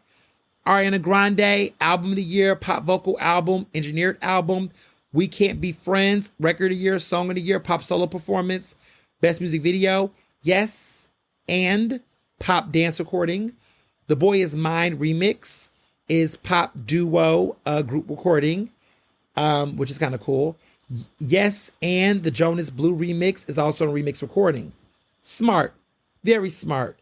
I don't see her winning anything this year. Maybe in the pop dance recording, but definitely can see her getting multiple nominations in these categories. Very smart on her end. Charlie XCX, Brat, is getting nominated for album. She's nominated. She's recommended for Album of the Year, Dance Electronic Album, Immersive Studio Album, Engineered Album. The song 360, Record of the Year, Album of the Year. Record of the Year, Song of the Year, Best Music Video. Apple is solo, pop solo performance. Von Dutch, dance pop recording, and a couple other nominations. Billie Eilish is submitting in Hit Me Hard and Soft, Album of the Year, Pop Vocal Album. Birds of a Feather, she's submitting for Record of the Year, Song of the Year, Pop Solo Performance. Guess is going to be Pop Duo Performance. Amor de ma vie is getting a dance pop recording submission. And then the song Lunch is just getting submitted for Best Music Video. I can see her getting a lot of nominations for sure. Album of the Year, Pop Vocal Album, Birds of a Feather is going to sweep in certain nominations. I can see that for her. Dua Lipa, Radical Optimism, she's submitting for Album of the Year and Pop Vocal Album. Houdini, she's submitting for Record of the Year, Song of the Year, Pop Solo Performance, Best Music Video. And Houdini is also being submitted to Best Remixed Recording. But she did not submit a Best Pop Dance Recording. Interesting. I don't know. Maybe in some of the dance categories she might get nominated. I think she's gonna get snubbed for like Album of the Year. Maybe Pop Vocal Album she might slide into, but I doubt it. Doja Cat is submitting for Album of the Year, Record of the Year, Song of the Year, Pop Solo Performance, Best Music Video for Agora Hills, Demons, Acknowledge Me, Jesus is getting nominated. She's submitting. Scarlet Letter 2, Claude is the album, I guess. She's submitting for Album of the Year and Rap Album. I don't know about Doja Cat this year. I don't know. Maybe in some lower categories. But we'll see. Chappell Roan, she's submitting for Best New Artist. She's submitting for The Rise and Fall of a Midwest Princess for Album of the Year, Pop Vocal Album, English Album. Good Luck Babe, she's submitting for Record of the Year, Song of the Year, and Pop Solo Performance. That's it. She's keeping it very straightforward, and I think she's going to get a lot of nominations. Kendrick Lamar is submitting for Not Like Us for Record of the Year, Song of the Year, Best Music Video, Rap Performance, and Rap Song. And honestly, I could see it getting a lot of nominations, to be honest. Like that, the one that he did with Metro Boomin and Future, Record of the Year, Song of the Year, Rap Performance, and Rap Song. Megan Thee Stallion, she's submitting for Rap Performance, Rap Song. Cobra, the Rock remix, she's submitting for Rock Song and Rock Performance. Interesting. Squeeze is what she's submitting for Pop Duo Performance. Mamushi is being submitted for Record of the Year, Song of the Year, Rap Performance, Rap Song, Best Music Video. Okay. And then Megan is being submitted for Rap Album and Album of the Year. I don't know. I don't really see it. I don't see it. She'll definitely, he's got some opportunities in rap categories for sure. I can see his getting nominated. I don't know about some of these other options though. Nicki Minaj, Pink Friday 2, rap album, English album, album of the year. I can see rap album potentially. Album of the year is a stretch. R&B is, melodic rap performance, I suppose. Everybody, she's nominated for Song of the Year, which is weird. Pop duo performance for Everybody. Fuck the Club Up, Record of the Year, rap performance, and rap song.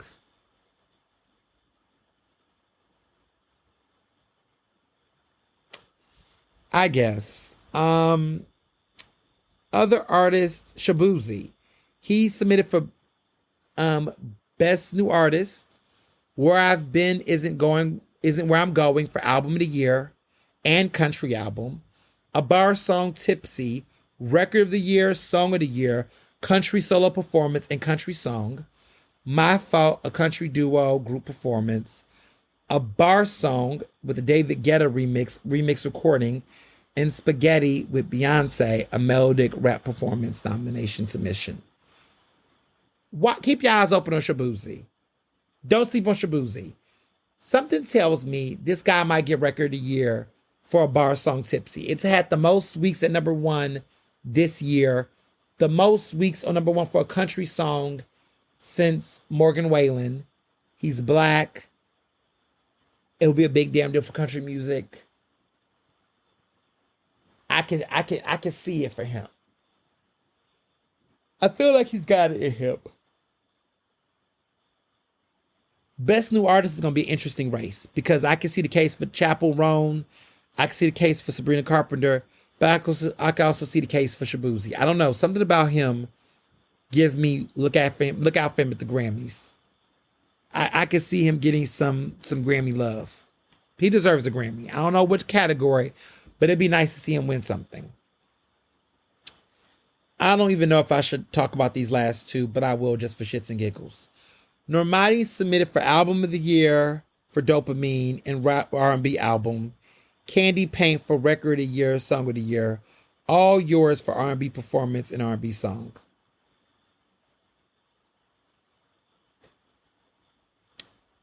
Okay. Is it a snub if I say she's not going to get nominated for anything?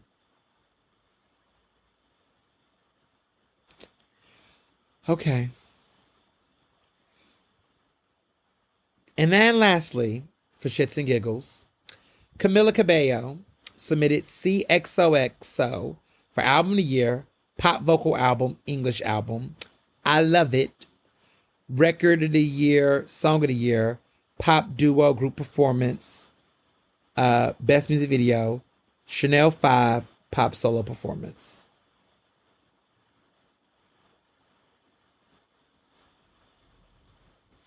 I guess everybody can dream. I don't know why they thought she would even get nominated for Album of the Year, or even why they would waste a submission on that. I don't know. But that's where we're at. So there's that. So then lastly, TV. I'm looking forward to the return of Abbott Elementary, on Tuesday, October 9th. Or, is it 9th? I think Abbott is the 9th or the 8th. But I'm looking forward to Abbott Elementary. I've been waiting for this season for a long time. Yes, Wednesday, October 9th is coming back. The new season of Abbott Elementary is coming back. This is, I believe, this is season 4. It's been 4 seasons. I can't wait. I can't wait. I love Abbott Elementary. I cannot wait for this new season. It's such a great show. I've been hearing speculation, which has been confirmed, that there will be an Abbott Elementary crossover with its Always Sunny in Philadelphia cast for season 4. which we love a good crossover. So that sounds fun. I'm just, that's my show. I can't wait for fall seasons. But another show that I loved so much has ended. Ghost, Book 2, the grand finale. Ghost never ends. I won't tell the finale. I won't tell the ending. I know some of y'all might be watching and waiting and biting your teeth, biting your nails, whatever. What I will say is, I appreciate the ending. I'm going to miss hearing, they say this is a big rich town. Yeah, I just come from the poorest part. Listen, again, Black Famous. A lot of white people might be listening to what I just said and said, what is that? Huh? What song is that? What is Big Rich Town? That's an important song in the African American music catalog. Okay? It's probably one of 50 Cent's best rapped verses post his career. Okay? When I heard him rap over, I can't stand 50 Cent, but 50 Cent rapping his verse on Big Rich Town is an iconic verse, and it is a great rap. It is a great song. Okay, and shout out to them for keeping Joe on it, because they tried to have Trey Songz do it and we wasn't feeling it, and we went back to Joe. That Joe featuring 50 Cent, Big Rich Town, is probably one of the best nice rap songs in the past decade, and one of the all-time greatest song openings for a TV show ever. Okay, iconic. Even the credit rolls and the visuals is just incredible. Okay. And what I love about it was that Power, the original Power, used Big Rich Town, and they just brought it over to Book 2, because that's how fucking iconic that song is, and that whole moment. To not hear that every week is breaking my heart. I just want to say that. Big Rich Town is a hit. Justice for Big Rich Town. It's Black Famous. This is a Black Rich. This is what I mean by this is a Black Famous episode. Okay, Black Famous. Look it up.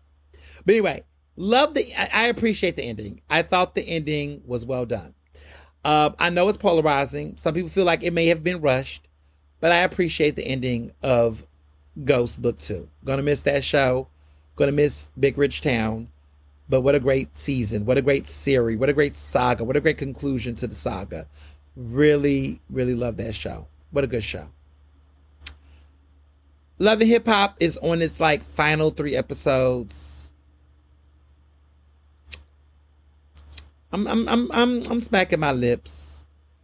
I'm ready for these next 3 episodes to come and go. I enjoyed it. You know, there's times when I go through my Love and Hip Hop drought. I'm waiting. I'm going to see how they're going to end this season. My verdict is still out. I'm still following it. The drama is good. I will say I do enjoy the drama, but I want to see how they're going to wrap this up. I'm a little bummed that Kurt and Rashida are staying together, because I would have liked, to me, justice would have been them not together, but whatever. You know, you can't get everything you want, I suppose. Jocelyn's Cabaret Texas is definitely doing his big one. It's definitely doing his big one. Yeah, it's definitely doing his big one for sure. I enjoyed the show. I enjoyed the ratchetness of the show. And I'm reminded of why this show works sometimes more than I like Baddies. Because Baddies, the issue with Baddies is that Baddies does not have structure. It's gotten to the point, and it's just fights. They just fight. The girls fight all the time. They argue all the time. There's no goal. There's no mission. There's not enough dialogue to unpack, because everyone's just fighting.